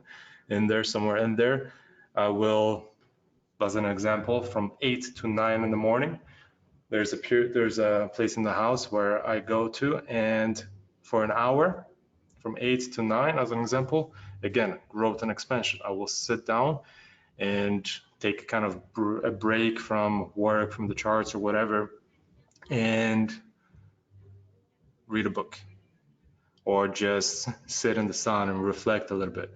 Maybe do a brainstorming session, maybe do something more creative, you know, but it's all in line with growth and expansion, either growth of the business, growth of myself by reading, growth of myself by meditating, by just reflecting. So I will spend that time, 8, 9, do that. From 9 to 10, I will go for breakfast. Molly and I will go for breakfast, and then we come back and we will continue with the work or whatever it is that we're creating at that point, whatever it is that we want to create. And then 1 p.m. comes. Now at that point, that segment is finished, and I still feel great because it was all aligned with my purpose. Then I will continue from 1 to 5 as an example to do whatever it is that I want to do. Either it might be more work, it might be take a walk and experience life a little bit. Again, it's the walk itself might fill me with the gratitude, the compassion, the joy, those feelings. I might listen to an audiobook as I'm walking, for the growth and expansion, which again is something that I believe a successful loop, a successful routine has to have.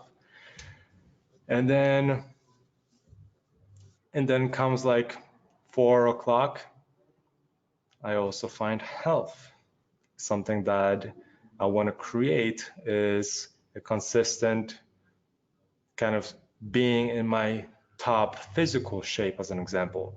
So from 3 to 5, somewhere around that time, I will go to the gym. I will work out. I will be active because that is something that I want to create, right? So I put it into my daily loop, my daily routine. It's something that I want to do. It's something that I want to create, And then typically I will take a nap. I will talk about my sleeping schedule in a second. But then at 5 o'clock, I will take a nap for an hour, maybe 2 hours, kind of thing. Then wake up and relax because it's already been a pretty action-packed day, so relax and eat dinner, watch Billions or something on TV, reflect, meditate if I feel like it, read more, either audiobook, maybe read something else, chat, have a discussion, maybe hang out with friends, chill, just whatever. That point from dinner on is kind of more that evening is more for me. It's more for the family. Just chill, relax, grow, expand, feelings of compassion, gratitude, joy. It's consistent within every single loop, within every single segment, within my day, And the beauty is that I will continue that to the evening, till the night, till about 1 a.m. in the morning. And at 1 a.m. in the morning, maybe 2 a.m. in the morning, I will go to sleep. Wake up at 5, 5:30, And to me, my entire day, this loop is fully optimized for my personal development growth, right? Because throughout that day, I have various points within that day where I will work on my personal growth, where I can meditate, where I can reflect, where I can create, visualize, manifest, learn, expand, grow on a personal level. I have various points in the day where I can do that, and I will do that in the morning, within the day, after I finish my work kind of session, in the evening. I have points within a day where I can grow personally, and I will do that, and I will do all of them, and I do all of them within a day, And I also have a big chunk within a day where I can grow and expand on the business side of things, where I dedicate portion of my day for the business side of things, and that is aligned with my purpose, with the things that I want to manifest, right? It's all in line with that goal. And at the same time, the joy, the compassion, the feeling, all those feelings are filled within every single segment. They exist within every single segment. I also want to create the health, so that it exists within every single day. The health aspect of things, the working out, the staying active, taking the walk or whatnot, jogging around. I have that within the day. And then I finish after this webinar, as an example, after this lesson, I will go dim down the lights, and I will sit down on that beanbag, and I will reflect on the day. I will do my reflective meditation. 10 minutes, 15 minutes, 30 minutes, maybe an hour. I might chill there for an hour. I might even fall asleep on that chair. I've done that a few times. But I will finish off with a reflection, and then 1 a.m. comes and I will head to bed and then continue 5:30 in the morning. So this loop is fully optimized. It's optimized for my personal growth, my psychic growth, because I'll meditate quite a lot, and I do various different meditations within that day, but it's all optimized. And remember this, I call it a loop because it continues to repeat. From sunrise to sunrise, it repeats itself over and over and over and over until I manifest, until that non-physical thought, that non-physical reality that I've created becomes physical. And all of a sudden, now I'm living what I was creating.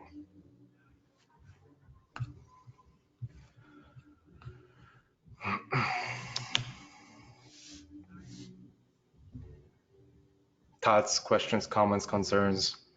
To me, this is all kind of taking everything that we have talked about, right? Because that's important. Everything that we have talked about, bringing it back into the physical, right? Something that you do on a regular basis. So those little tools that we talked about, I practice that on a regular basis, right? Everything I practice on a regular basis, it's within my day, over and over and over again. I'm just repeating it, right? And it feels like literally time is on pause because I'm just repeating the same thing over and over again, but I enjoy it, right? It's a loop that I enjoy. And if I ever feel like there's something within that day that I did not enjoy, then an hour when I sit down on that chair, I will reflect on it. And then in the morning, I will change it. The next day it will be different. I will adjust it slightly till it feels good again. And it's a constant adjustment. It's not stagnant, it's a constant adjustment. In Costa Rica, we went through it a few times where we adjusted our loop. First, we got in a good groove, then we decided what it is that we want. We got in a nice loop, but then if after a month, it felt a little bit off. It wasn't fully optimized. Initially, it felt great, but then it didn't feel so good anymore. So we had to refresh it. We had to adjust our day a little bit till it feels good again. That's something that you have to do on a regular basis. And just imagine that, because it's something that you repeat, you will create it. You will create it as long as it's aligned with your purpose. Hence why it's so important that every single segment within your day feels great. It feels like you're on purpose, that it's in relation to your overall goal and purpose and mission.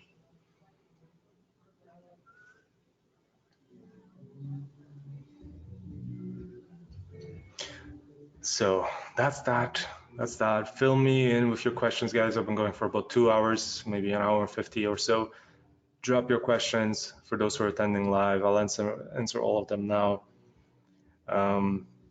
But yeah, the only thing is everything that we have talked about, it bring it into the physical, try to do it on a regular basis, create this successful loop that feels good to you, because it is something that you repeat over and over and over again till you create that existence, and then you will build a new one and then a new one and then a new one. It's something that you do all the time, so the optimization, the learning from catalysts, the releasing of emotions, of stored emotions, that's all part of that. Bring it into your day, so that's something that you do on a regular basis. Like when I sit down and reflect, guess what I will do? If there's something that happened within that day, I will reflect on it now. Chances are I have already probably reflected on it before, because I create that time of relaxation and reflection within my day.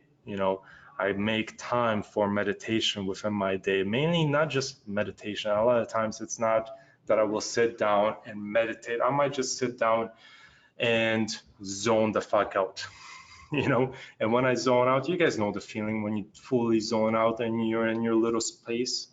To me, I do that all the time.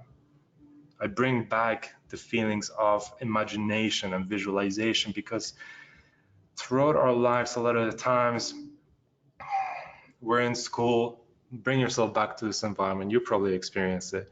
When we're in school, university, high school, whatever, earlier, and you zone out, right? You zone out, you start imagining something in your mind, the daydream, and all of a sudden, teacher comes, smacks a ruler on the desk. Hey, why aren't you not paying attention? Right?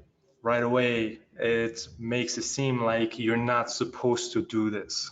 You're not supposed to zone out and find the joy within and visualize something and daydream. You're not supposed to do that.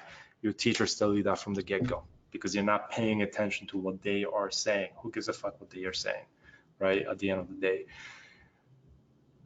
they're conditioning you. It's the self-hypnosis. They're conditioning you that you are not supposed to daydream.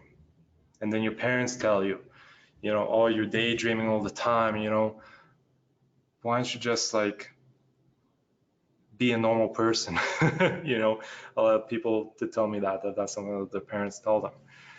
And a lot of the times, like our parents could say that what we're dreaming and visualizing is unrealistic. And hence, that's what they're creating for themselves. And if you believe that, that's what you will create for yourself, right? But again, it's the self-hypnosis, that hypnosis, again, that your family is now doing, that your teachers are doing, and your family is doing, telling you should not daydream because it's not good for you. Where in reality, that is your connection to your multidimensional self. It's key, it's important, right? To reflect, to visualize, because that is creation. You're creating something that is non-physical, right? But you're creating this non-physical image, this thought form that at any point you can choose to bring to the physical. It's important, right? At any point, if you feel a little bit off in the physical, you can connect with that thought form through daydreaming, through visualization, through meditation, right? You can connect with that self, with that higher self, and bring those feelings back and get yourself centered again, So it doesn't always have to be a deep meditation, It can be just you zoning out, finding the peace within, and going into a daydream or whatnot. Now, I want to talk a little bit about my sleep schedule because I do get a lot of questions about it. And I've optimized that quite well now, but again, it might not work for some of you guys. A lot of us are meant to believe that we're supposed to sleep for 8 hours a day. How many of you guys ever slept for 8 hours and feel totally drained, or physically it just you're kind of just stiff? Maybe when you slept 9 hours or 10 hours in a day, all of a sudden you feel very sluggish. But you slept 10 hours, you should be refreshed, but you feel sluggish. There's a reason for that. There's a big reason, The reason is when we're sleeping, yes, our body's at rest, but our consciousness is not.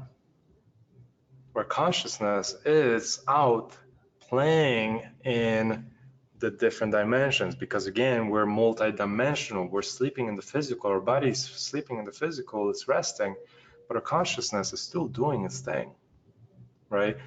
So when we're sleeping, there's a little bit of a separation, from separation of our body and our consciousness. So the longer the separation is, the longer we sleep, the harder it is, the longer it takes to integrate back together, our consciousness back to our body. Hence why if we sleep 8, sometimes 8, but if we sleep past 8, 9, 10 hours, all of a sudden we start feeling a little bit sluggish and it takes a little bit longer to integrate, and be running a peak state, right? Hence, sometimes it could take hours, literally hours, to get back into peak state point of view. So that's because of that connection. And a lot of the times we run studies and do all of that, and a lot of those studies don't focus on the fact that our consciousness is still doing its thing, and that there is this separation when we're sleeping from our body, of our body and our consciousness, right?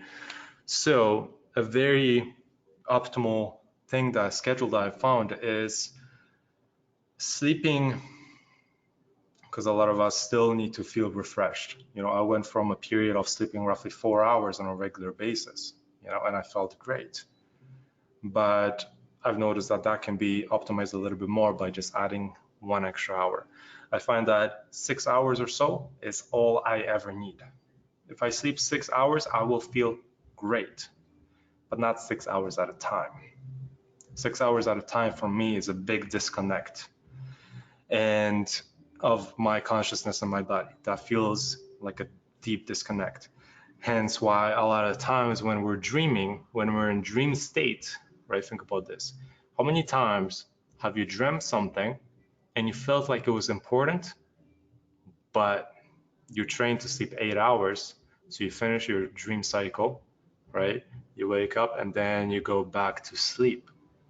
And then you wake up 3, 4 hours later, 5 hours later, and do you remember what you dreamt about? Do you remember the lesson, that you've learned, or the experience that your consciousness was experiencing? Because the dream is your consciousness doing its thing, you typically don't remember because of this separation. You've been separated for too long. Hence now, if I only sleep 4 hours at a time, I complete one deep sleep cycle, REM sleep or whatever, where I go into dream state. And then when I wake up, I remember my dreams because I don't go back to sleep. And when I wake up after 4 hours, that integration is much faster because the separation is not so deep. So when I wake up 4 hours after, I'm right away refreshed. I'm ready to go. I'm not sluggish. I'm rested, and my consciousness is connected, and I feel great, and I remember what I was dreaming about. That's something that, again, as a society, we tend to realize that the dreams are just pointless. They're useless. And the thing is, a lot of the dreams they're kind of, what could I say? A lot of the dreams are purging. They're purging dreams. And those are the ones that typically feel not relevant to anything. They're just kind of random dreams.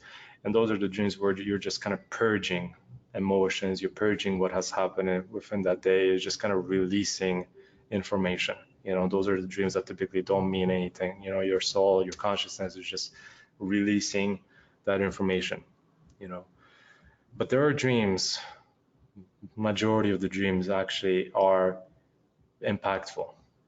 And if you can pick up messages within your dreams, you might notice that there are certain dreams that repeat over and over and over again, and that there might be a message there. There's something that you can focus on and reflect on. A lot of times you might be brainstorming something, that idea might come in a dream state. It's just a lot of the times we don't remember any of them because of that 8-hour sleep cycle, where we experience a dream and then we forget about it. If you remember all of them, you'll notice that some of them are totally irrelevant, but some of them actually do make sense, and some of them give you wisdom and clarity and ideas and so on. So Sam here asks, what do purging dreams feel like compared to others? Well, it will feel like there's nothing there that's relevant. Whereas with another one, it will literally just feel like there's something there. There's a message there. It's just, you will know. One will be totally irrelevant, whereas the other one, there'll be more of an emotional connection to. It's again, working on those senses. One will have an emotional connection, the other one will not.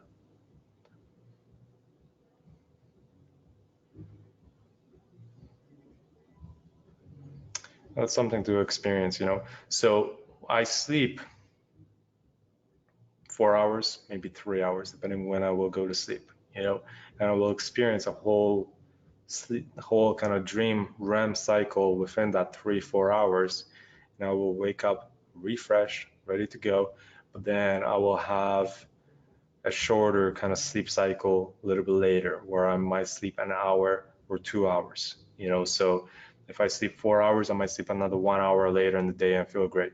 You know, I might sleep 4 hours at night and then 2 hours later in the day and have my 6 hour sleep cycle, you know, kind of separated. Or I might sleep 5 hours within a 1 hour nap, or I might sleep 3 hours with a 1 hour nap and then like a nice 1 hour relaxation session.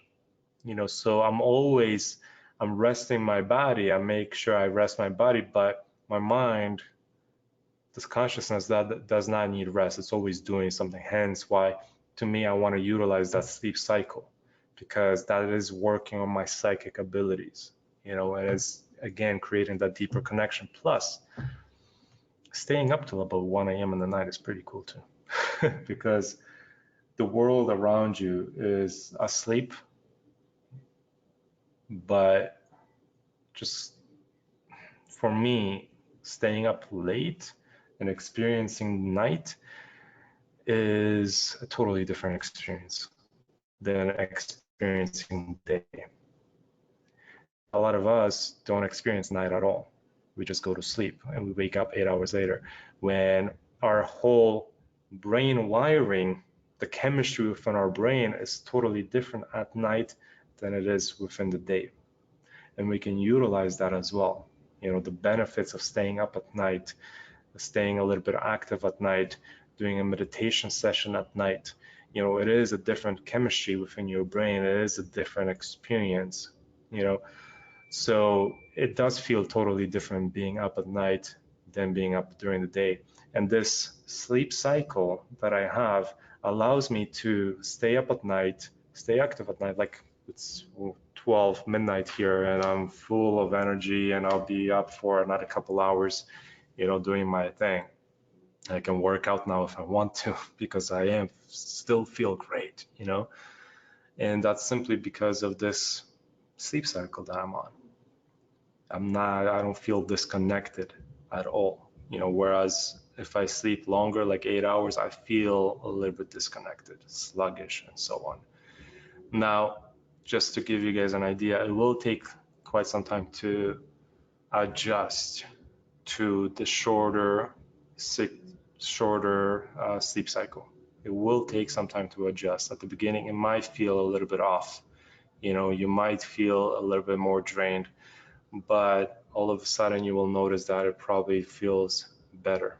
You know, Molly always used to think that she needed that 8 hours of sleep until we moved here to Vancouver, back to Vancouver. She was always on that 8 hour sleep cycle. She would sleep 8 hours, you know, but now I kind of, as we were kind of developing this new loop, I brought her onto the same loop, and now we're experiencing the same thing. We're sleeping the same way, you know, where she sleeps and wakes up roughly the same time that I do. She goes to sleep a little bit earlier, but she will wake up earlier. Like tomorrow, she's gonna wake up at 4 a.m. in the morning, you know, before sunrise, and she will do like an hour meditation, you know, and then continue with the day. But she still has that smaller sleep cycle, and then she takes a nap at the same time that I take a nap later in the day, you know. So we're on the same kind of schedule, and now she says she loves it. You know, she took her a week or two to kind of get adjusted to it, you know, but now she loves being up at 4:35 in the morning and doing her meditation before the sun rises, you know, and she feels great. She doesn't feel sluggish or whatever, you know, but again, it will be a little bit of an adjustment period till you feel good again. And you will notice, like, I've been doing this forever. I've been doing this for 4 or 5 years now. I wasn't always napping, you know, but I've been doing this shorter sleep cycle for quite some time, and I feel great. You know, at the beginning, yeah, it was tough, and it will be for you too, but I feel great. mind trick is a lot of us now, if you sleep 8 hours, think about this. You've probably done this many times when you're traveling, as an example.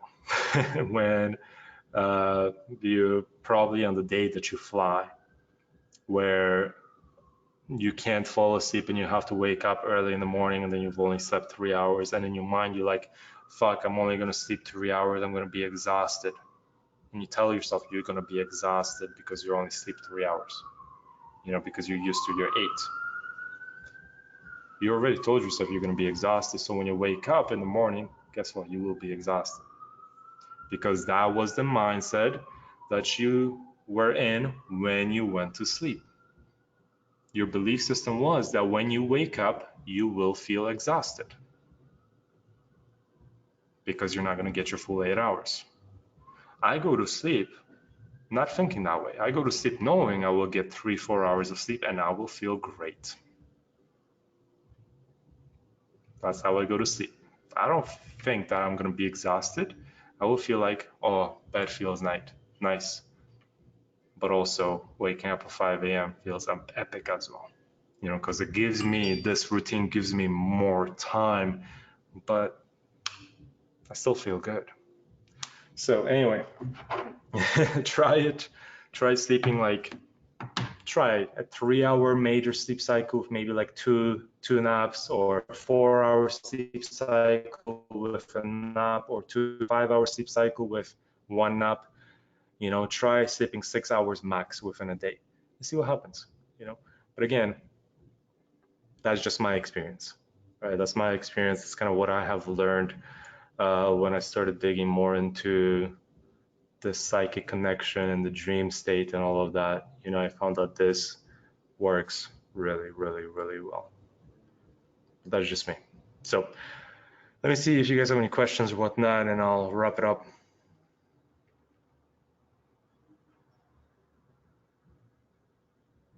Nick, do you keep a dream journal? Does anybody here? I don't, because a lot of times, like I said, on this routine, I remember, right? A dream journal helps when you sleep 8 hours and then you wake up in the middle of the night and you have to write it down so that you actually remember, right? What you dreamt about, hence the journal. But that's not natural, right? It doesn't feel natural to wake up in the middle of the night, get your book and start writing. In a way, to me, that does not feel natural, so I don't do it. That's why I will just wake up and continue with my day and take a nap later in the day, to feel refreshed again.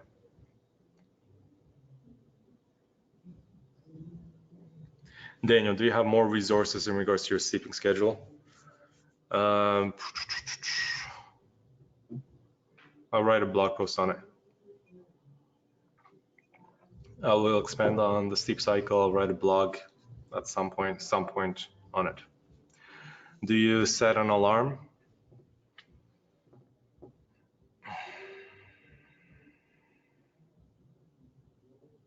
Yes and no.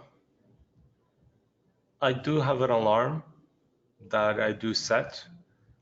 Typically, I turn it off and then I wake up like 10 minutes after.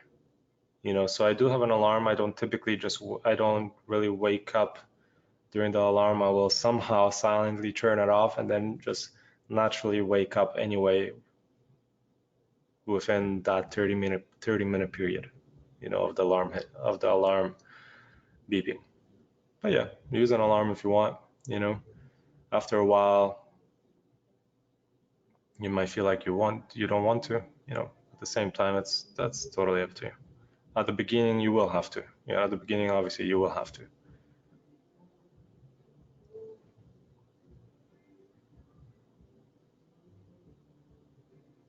Steph, how is she finding the sleep schedule? Molly loves it. She loves it. And I'm gonna read you verbiage here, because I have felt I've always needed 8 hours on average, and if I don't, I get very tired and grumpy. Hence why you do. You feel like you need 8 hours on average, and if you don't, you will feel tired and grumpy. That's your belief system. So yeah, so if you sleep less than 8 hours, you will feel tired and grumpy. That's your belief system. You know, that's the conditioning. Well, that's normal. I felt like that before too. You know, Molly felt like that before too. All of us probably feel like that until you change the belief system. You know, like I said, when I go to bed and I know I'm only going to sleep 4 hours, I don't go to bed no saying to myself that I'm going to be tired and grumpy or whatever. I go to bed with the last thought being, bed feels nice, but I'm excited to wake up. You know, I know that when I wake up, I'm not going to be tired or grumpy. I don't go to bed with those feelings, with that belief system, you know. Whereas if you used to 8 hours, like I said, if you're used to 8 hours and then you go, all of a sudden you go to bed and you realize that you're only going to have 5 hours, then that belief system kicks in and you're going to be like, oh, I'm going to be tired or grumpy because I'm not going to get my full 8 hours of sleep. That's your belief system. So when you wake up after 4 hours, you will feel tired and grumpy because that's what you told yourself. That is your belief system. That's your wiring. You change that, you will feel totally different if you sleep less than 8 hours. If you sleep 6 hours and not have that belief system, you will feel great after 6 hours. Same thing after 4 or 5. But again, it might take you a little bit to get used to the schedule, right? Something to try, something to just try and give it a shot. But again, it will take some time. It will take a month, maybe a couple weeks. And again, it's something that you might want to fine tune and optimize, you know. My belief system is based on previous experiences though, so would I go back and rewire it? Well, the previous experience, how long have you tried it? Because again, it's a routine, right? It's a routine that you got to get used to. So it's uncomfortable, but eventually it won't be. It's just a routine. Now you're used to a routine of sleeping, but before, when you tried it, if you tried sleeping less, how long did you try it for? Couple days, a week, longer, a month, right? And after a month, did you still have the belief system or did you have the old belief system, right? It's a routine, and the longer you do it, as long as your belief system is aligned with it, you know, you gotta, if you choose to sleep 4 hours and be on this cycle, your belief system has to be aligned with it. You can't choose to sleep 4 hours, take that action, but the belief system is that you're not going to be tired and grumpy. You cannot attempt it with that belief system. You will always be tired and grumpy, you know. You should attempt this because you feel like when you do this, you will evolve or you will grow and you will have a better experience. You know, that's the reason why you should do it in the first place. That should be your reasoning kind of thing. And then drop the belief system that you're going to be tired and grumpy. You know, you have to do that because that's the emotional state that you're entering and then taking the physical action of sleeping, right?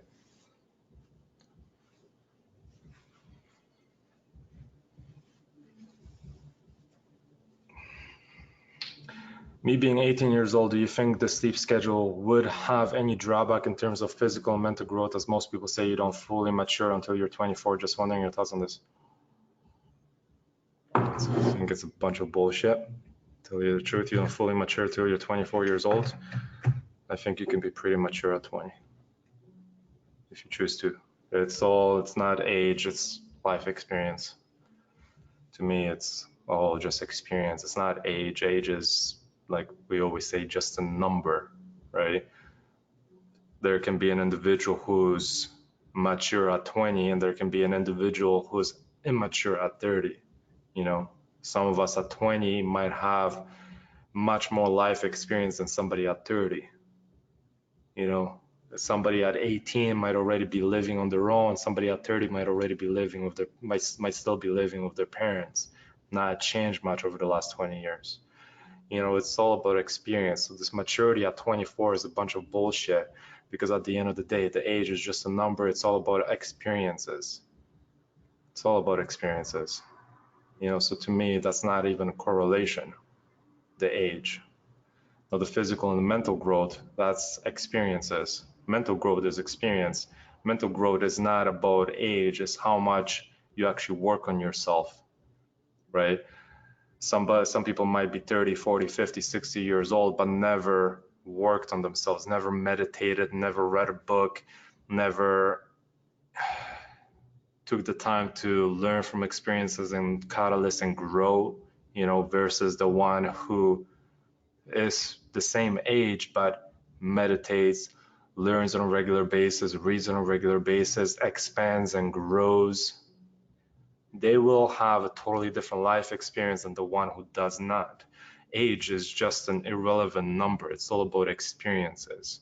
And you can create as many experiences as you want. You can grow as fast as you want also. By doing this, optimizing this loop and adding some of those segments such as meditation throughout your day, visualization and reflective, right? You're growing pretty quickly because you're always reflecting, you're refining, and you're fine-tuning. Your life experience will be totally different than the one who does not, the one who takes longer, who takes years to actually work through their issues.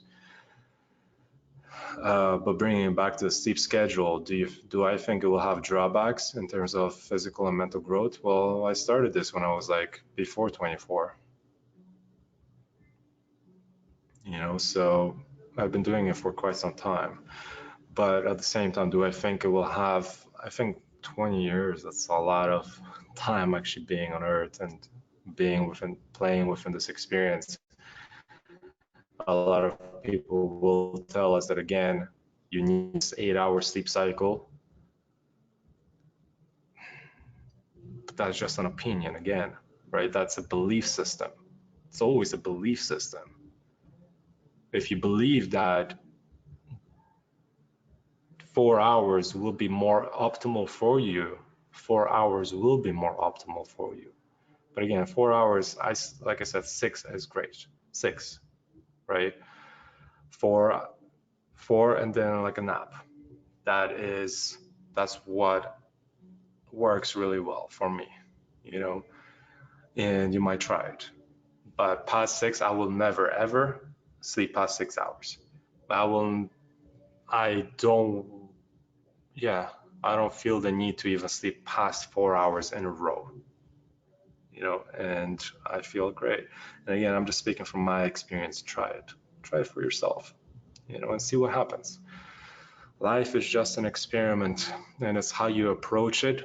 It's your emotions attached to it that determine how that experience will feel. So if you're going to choose to sleep 4 hours and then a 2-hour nap later on in the day or whatnot, but your emotion is that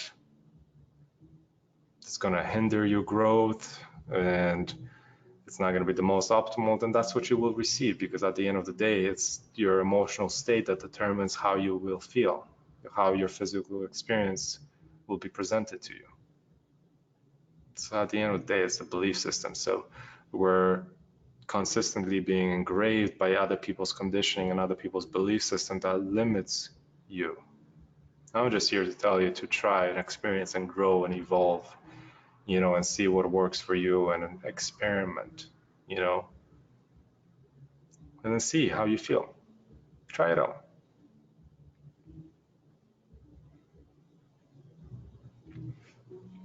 Any other questions, guys? Anything else that is a little bit different? I'm going to wrap it up right now within the next 5 minutes.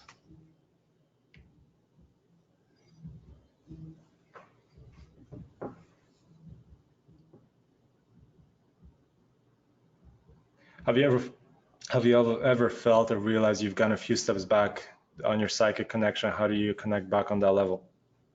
Meditate.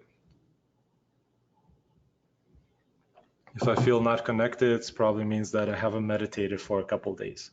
There are times where I'm just very busy, like the first few days of moving to Vancouver, there were a period more like a week where I didn't really meditate.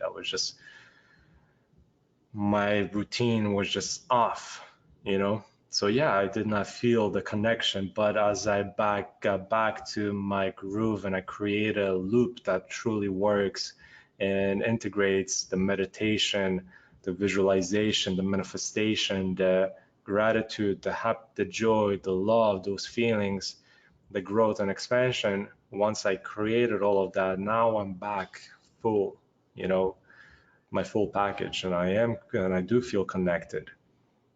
So whenever you don't, you need to adjust. You just need to adjust. You gotta get back into your regular meditations or so on.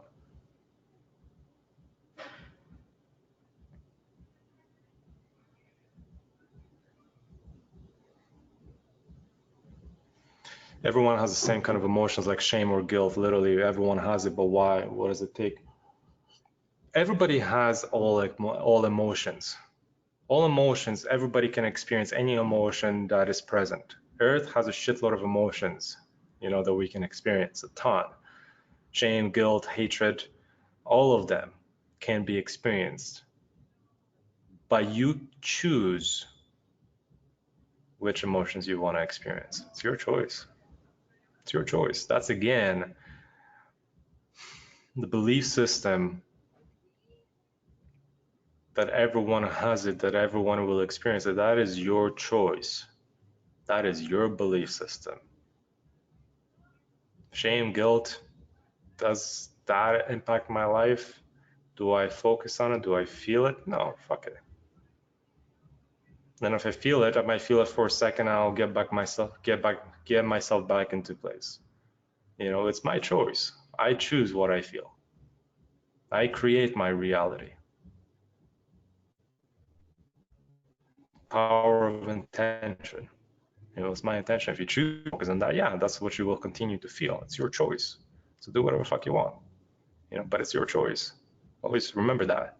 You are the creator of your life. And you're pretty fucking powerful. So if you choose to focus on those thoughts, shame, guilt, whatever, yeah, that's what you will experience.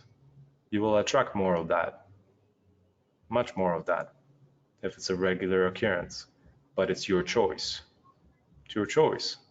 You can live there or you can change and adjust, fine tune, optimize, eliminate. And if it comes back, well, just fill yourself with joy and gratitude instead. If you feel shame and guilt, fill yourself with joy and gratitude instead, and share that joy and gratitude with the world instead by doing that little tool. Use all of this, create it within your day. You don't have to feel shame and guilt if you don't want to. You don't, you know, if you don't want to, truly. You can change that state.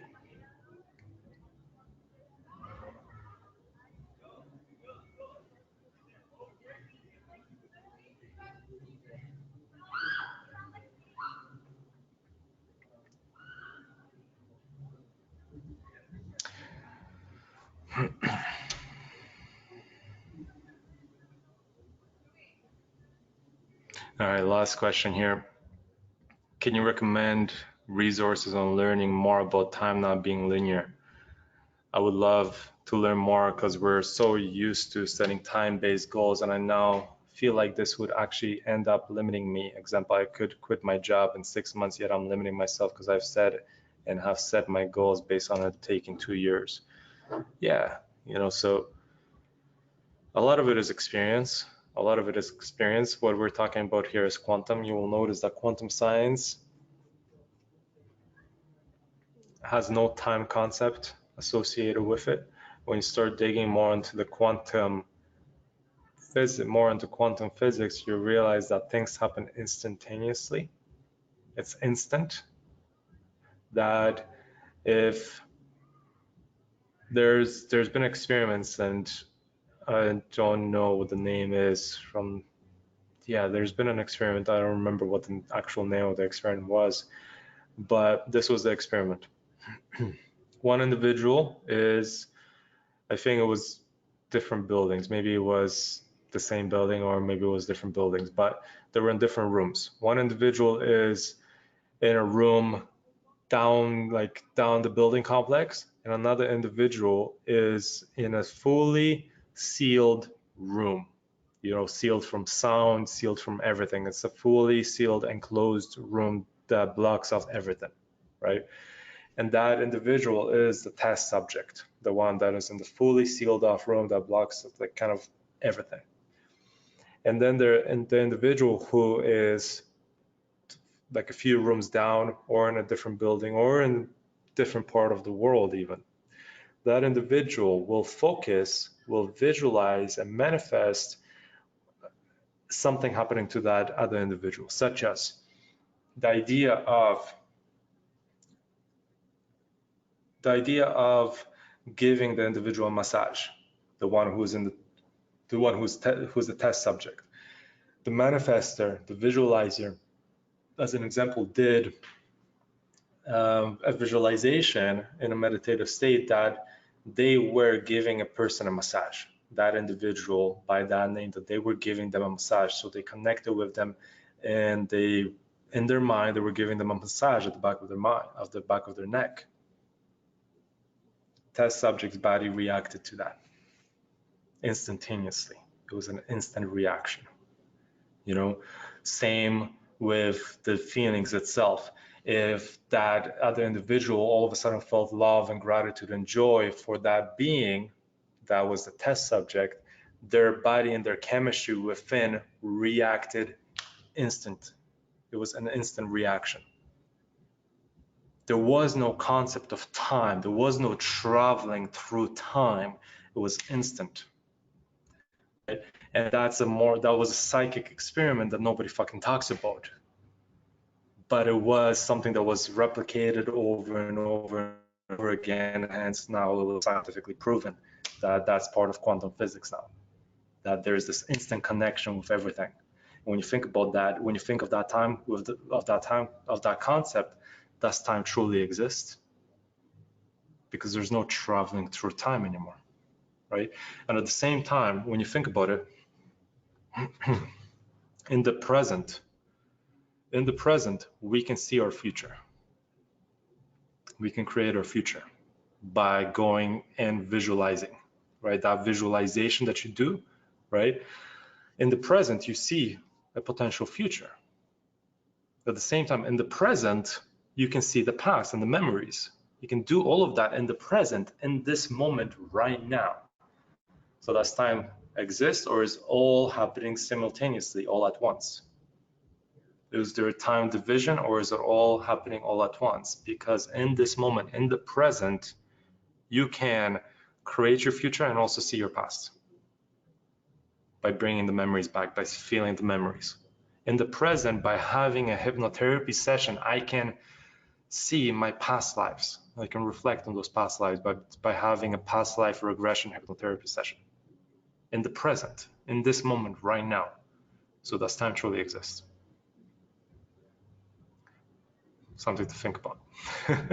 You know, and again, I don't know the validity of this data, of this information, but something I've learned about, and something that I was actually verified by a couple sources, a couple books that I've read. I forgot which ones this information was in. I've read a shitload. But those couple sources said that this time concept was created, it's something we created, right? To track appointments. Yeah, basically that, to just track appointments and commitments. It was something that was created by the Roman Catholic Church back in the day to track appointments and commitments. Whether that's actually true, I don't know. That's something that we would have to do and do some digging into.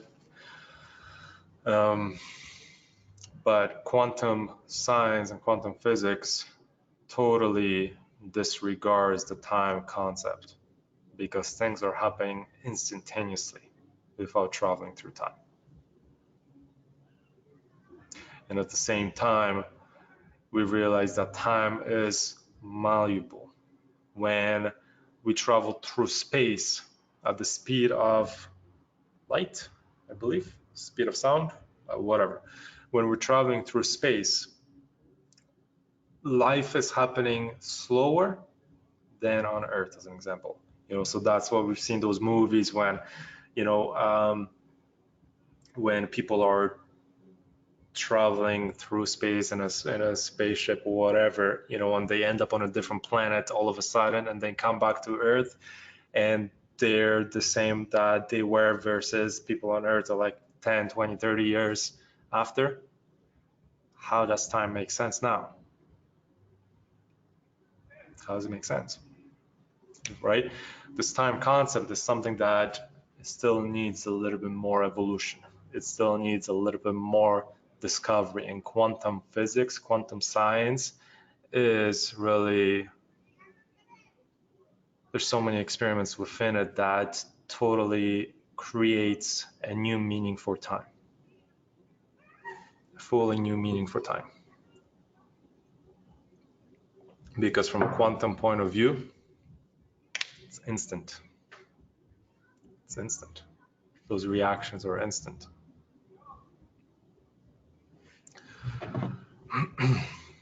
Some books, I will give you some resources. This is next level stuff. So I would only recommend reading these resources when you truly feel like you're ready to go to the next level, because these are very kind of deep concepts. It's things that if I read a few years back, I wouldn't have the same kind of understanding as I do now, you know. But some books that I could recommend is, I already gave you guys a bunch of books that you should read. The last ones being A Real Magic by Dean Radin, that was in the previous lesson, and Quantum Jumps by Cynthia Sue Larson. That already takes you to a totally different experience. It will teach you more about quantum science. It will teach you more about parallel lives. It will teach you more about true magic and our psychic abilities and our connection with our higher self and our conscious and the various levels of consciousness and so on. Right? Those two books are really good. And again, Real Magic has a shitload of resources within it where you can go and dig even deeper, right? Read further books that explain these concepts, and even look into scientific studies that explain these concepts in much more detail, right? So these books are really good. And again, they have a shitload of resources. They're backed by science, both of them. Things that now, if you really want to go to the next level and experience something that's totally different, something that will change your perspective of life, right? If you want those books that will change your perspective of life, I can share. But yeah, when they feel right for you, read them at that point. You know, don't push it. But I mentioned these books before by Michael Newton. Right, so I gave you these books before, I think I did, by Michael Newton. It's Journey of Souls, right? Journey of Souls by Michael Newton, and Destiny of Souls by Michael Newton. These two books will give you a totally different idea of what life is. It will expand on your idea of life. It will expand on your idea of why we're here, why we do what we do, what happens after we die. It will expand more on hypnotherapy and meditation, a lot more, because these books, they're all case studies of various hypnotherapy sessions. They're all case studies by Michael Newton on various hypnotherapy sessions, thousands of them.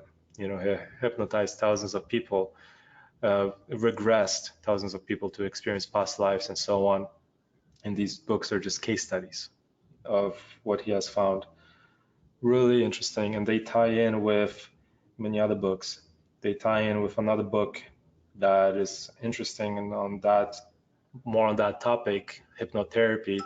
And it's a book by another professional hypnotherapist who focuses on, again, regression, past life regression, bringing people back in time in a way to bring forward various experiences that they have experienced either in this life or previous lives.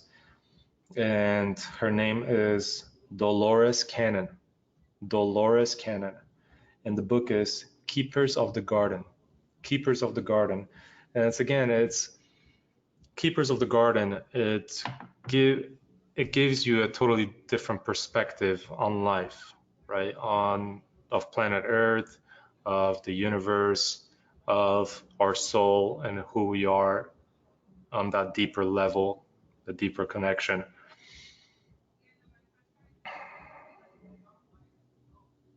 So that's an interesting book,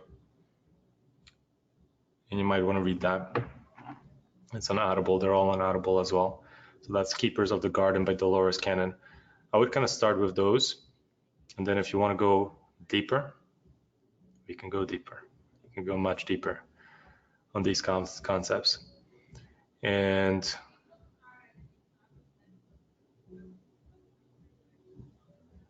I will bring you to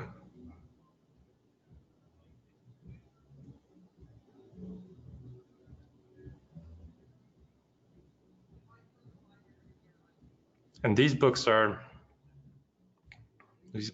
not mainstream because this information is quite deep. You know, for the mainstream, a lot of people again will not really understand it.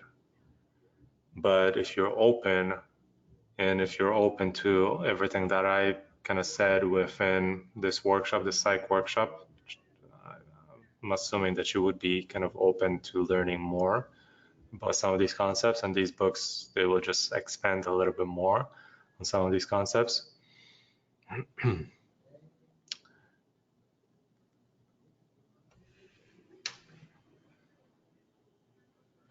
I don't have the books here, but the books are The Law of One. I'm gonna screen share. I'm up here.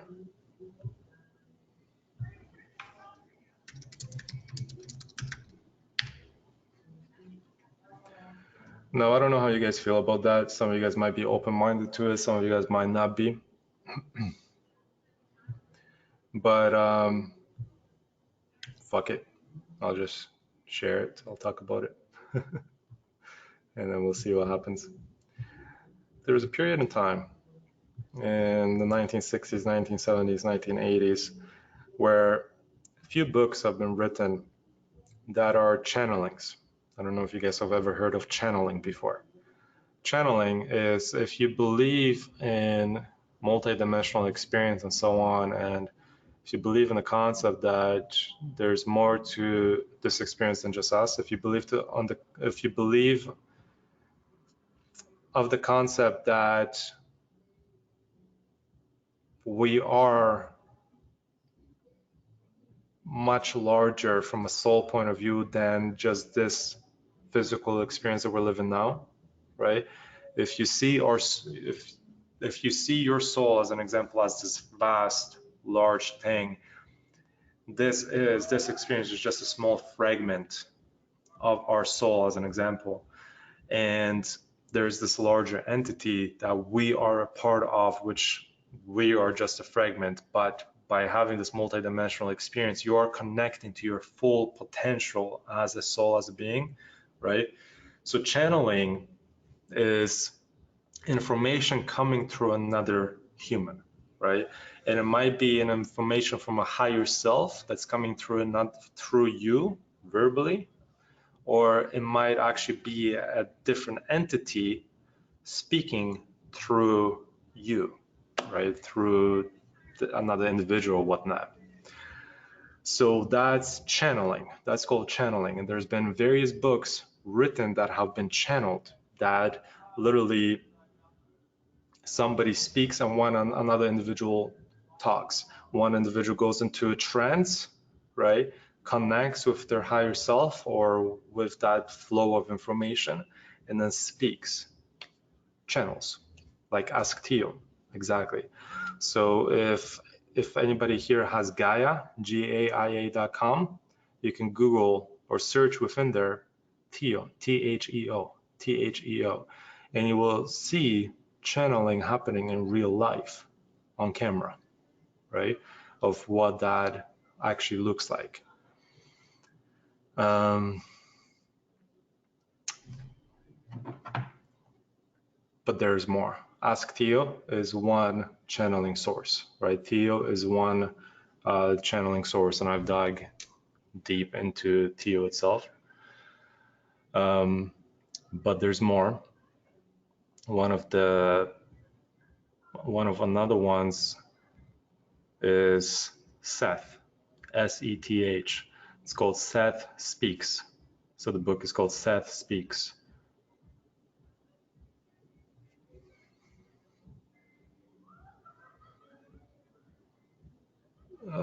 Focus.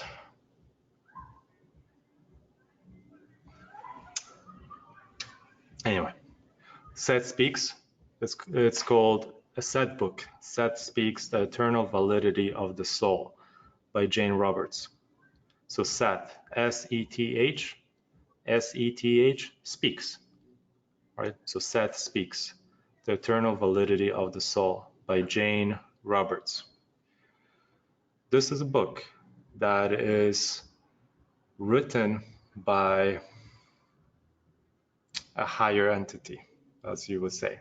I don't like using the verbiage higher entity, but it's just a different entity. It's channeled through Jane Roberts, right? Who's the one speaking. And the information in this book is amazing. If I had a favorite book, it would be this, Seth Speaks by Jane Roberts, the first one, The Eternal Validity of the Soul. And it just, at some point, you have to go deeper. You feel like you have to go deeper. You feel that some of these mainstream personal development books, all of a sudden, they're just repeating the same information over and over and over again, and you're not growing, right? You're not going deeper. Meditation and reflection, you go deeper than some of these personal development books just by meditating and reflecting on it, reflecting on life in general, right?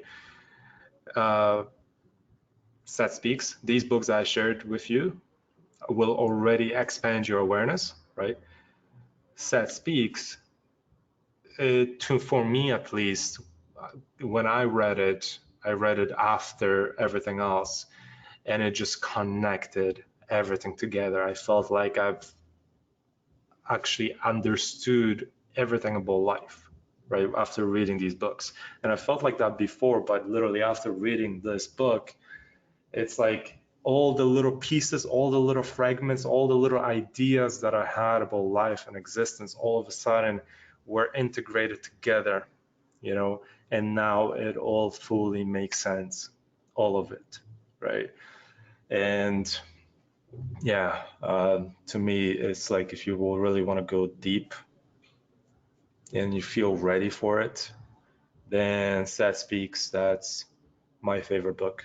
It's Molly's favorite book too. And then there's three others. That's the first one, Seth Speaks: The Eternal Validity of the Soul. The other one is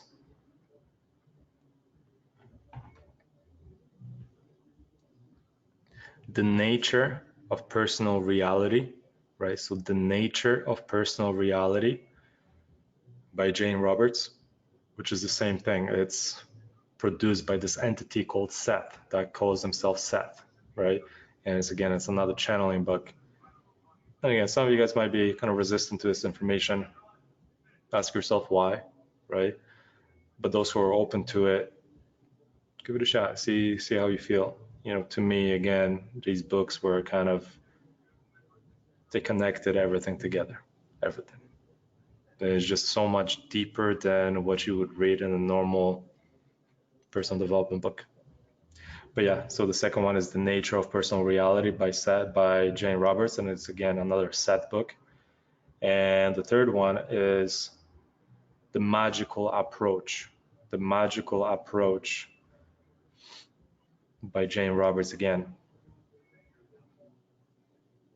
And after this, I think after this workshop, because I've talked about a lot of different concepts that you guys probably haven't really heard about before,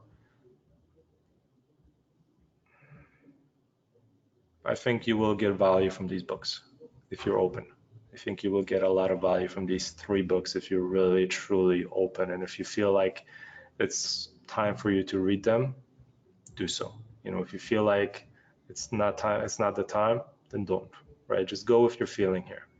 If you feel good about tackling something deep, like really deep, right?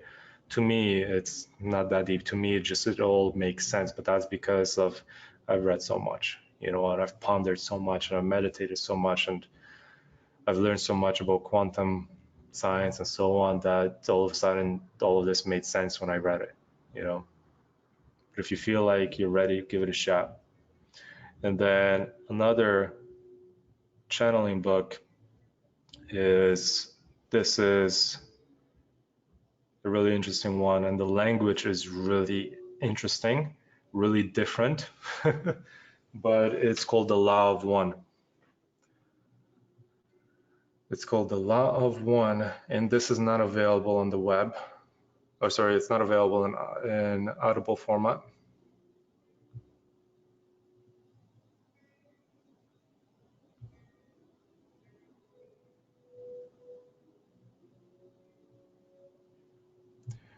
There you go. So if you just Google The Law of One, there is the company is called LL Research, okay, and they've been channeling for a very long time, and they've wrote these books, which is a word by word channeling, right? I ask a question and then there's an answer following that question. And the reason why this information is so different, again, it's the Law of One, book 1, book 2, book 3, book 4, book 5. These are really deep, really deep. The language is, the English within it is a little bit more intense, because the concepts that they're trying to explain, a lot of times the words, it's hard to find the words to explain some of these concepts. It's like a lot of times when you guys go into a deep meditation, you come out of it, you don't have the words to truly explain it because they don't really exist in our vocabulary, because we're not used to being in those and having those various experiences. So when Ra, in the Law of One, the channeling is, they're channeling Ra, R-A, that's that being. And this information is so interesting, but again, it's so deep. But because it's so deep, it's right away that it's coming from a different place. The reason why I say that is because when you read the question, the answer that you get is just so much deeper than you would get from a normal individual, than I could ever give you, right? It's like in an instant, the question is asked, and like literally immediately you get a fucking essay on that question, an essay, that's so deep and perfect. Every single response is literally a fucking essay that's perfect. And if you ever watched Theo, right? Ask Theo, ask Theo. If you ever watch Theo channel live, you'll notice that all of a sudden the information that's coming forward is just so much deeper and so much fuller than a normal individual could ever give. And that's kind of what these books are. And they explain a shit ton about life. But again, they're very deep. I would kind of follow them after Seth. Those books are, to me at least, easier to understand than The Law of One. But these books are really interesting. If you feel the urge to read them, you can go order them online here through this website, llresearch.com, I believe it is, or sorry, llresearch.org. If you just search LL Research or The Law of One, you will find this website. But you can also get a free download, PDF version.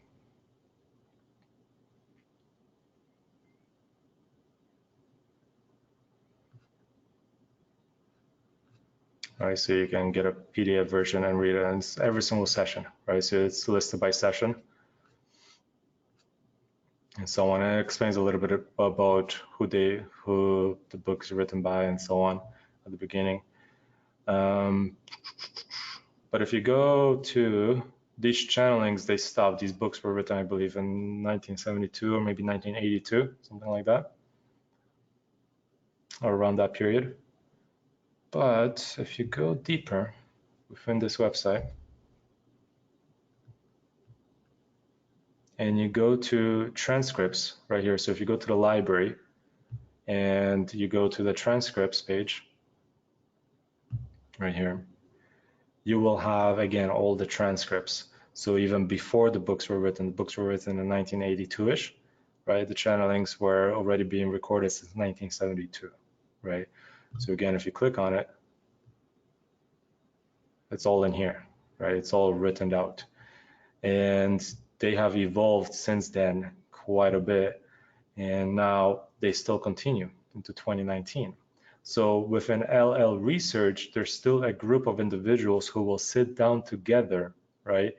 And the way this works is, I don't know how many people take part in this now. You can go to LL Research, you can partake in this, you can do it in real life if you truly feel the urge to go and visit them. I never did. But they will sit down in a meditative circle, I believe, and the being will channel through one individual and then maybe another individual and maybe another individual, and all of a sudden the person is speaking, right? Somebody asks a question and then one of them will answer, and it's channeled information. And again, this continues. It's happening now, even in 2019, and this information is not included in the books. But the last session was March 30th, Saturday meditation, right? And it's literally asked the question, and then Q answers, which is the being, which is the channeled information. And it continues. These are long sessions. You know, so if you really want to dive deep and have some kind of spiritual insights, but just some insights about life, it's interesting. Again, it might be a little bit crazy for some of you guys, but I've lived in this space for so long. I went so deep that to me, this is like this information, it all truly makes sense and it feels right. It feels correct, you know, and it feels like everybody should know this, you know, and that's why in the Psych Masterclass, I didn't talk about just some normal stuff. I feel like the information that I shared with you guys will literally change your lives if you apply it. You know, that's the practical. That's the practical. If you want to go deep into the knowledge behind it, you got to understand these books, you know, and your point of view will be totally different. I would start off with the books I kind of gave you at the beginning, which are just normal kind of personal development books, expand them a little bit further into the quantum science books, you know, then expand a little bit further into the journey of souls, right? Which that will again expand your awareness even further.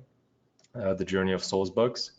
Have maybe a hypnotherapy session by yourself, you know, self-hypnosis or whatnot, by going to some of those pages or visiting some of those individuals that I mentioned in, I believe, meditation part 2 lesson.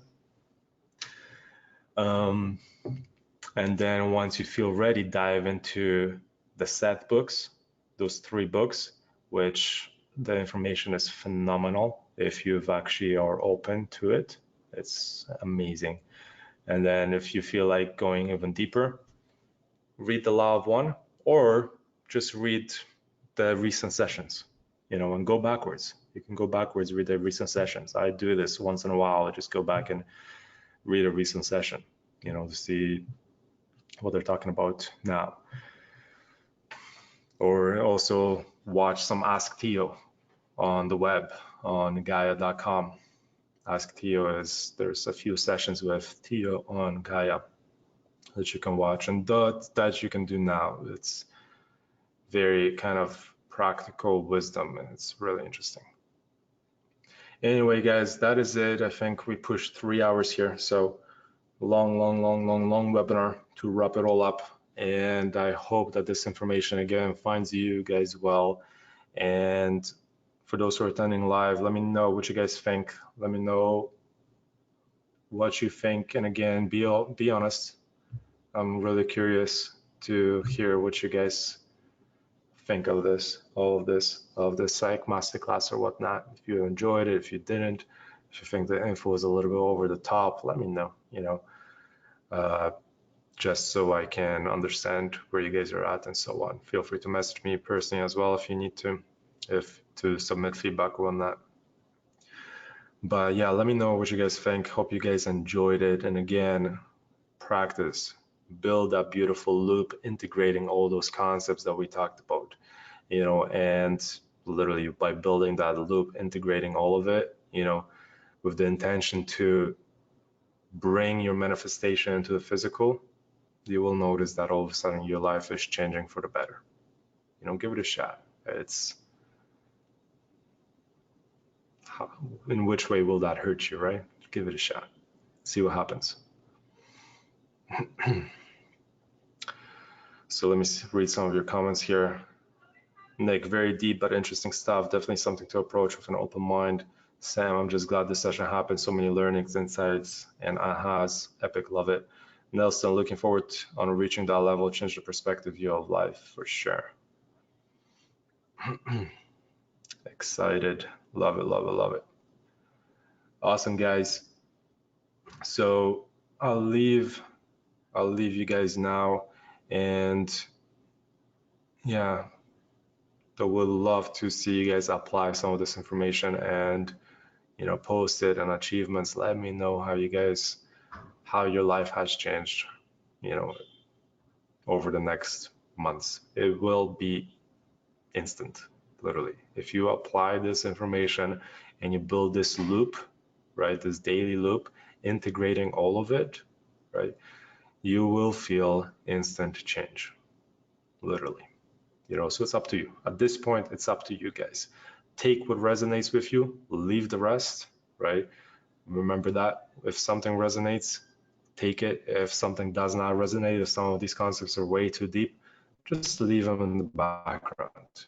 Come back to it if you ever feel like it resonates. But if it doesn't resonate, just leave it, you know, and use what resonates with you. I'm sure there's some information here that does. For some of you guys, it might be all of it. For some of you guys, it might be just be part of it. So use what resonates with you, leave everything behind, and come back to it if you ever feel the urge to. And yeah, that's it, guys. So hope you guys enjoyed it. And that is it for now. Epic to have this workshop finished.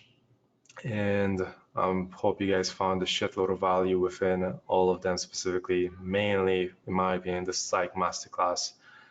So I hope you guys found a bunch of value within it and that you can actually apply in your day-to-day life and improve your trading and improve everything and actually manifest anything that you guys want. So that is it for now. Have an awesome day, night, morning, evening, wherever you guys are in the world. And I will see you all again in the next webinar some other time. And again, we'll continue with these psych webinars as you guys have questions and so on. We'll continue doing psych webinars and so on because I love them. I love sharing this info. So that is it. Have a good night, guys, and I will chat to you all later. Take care.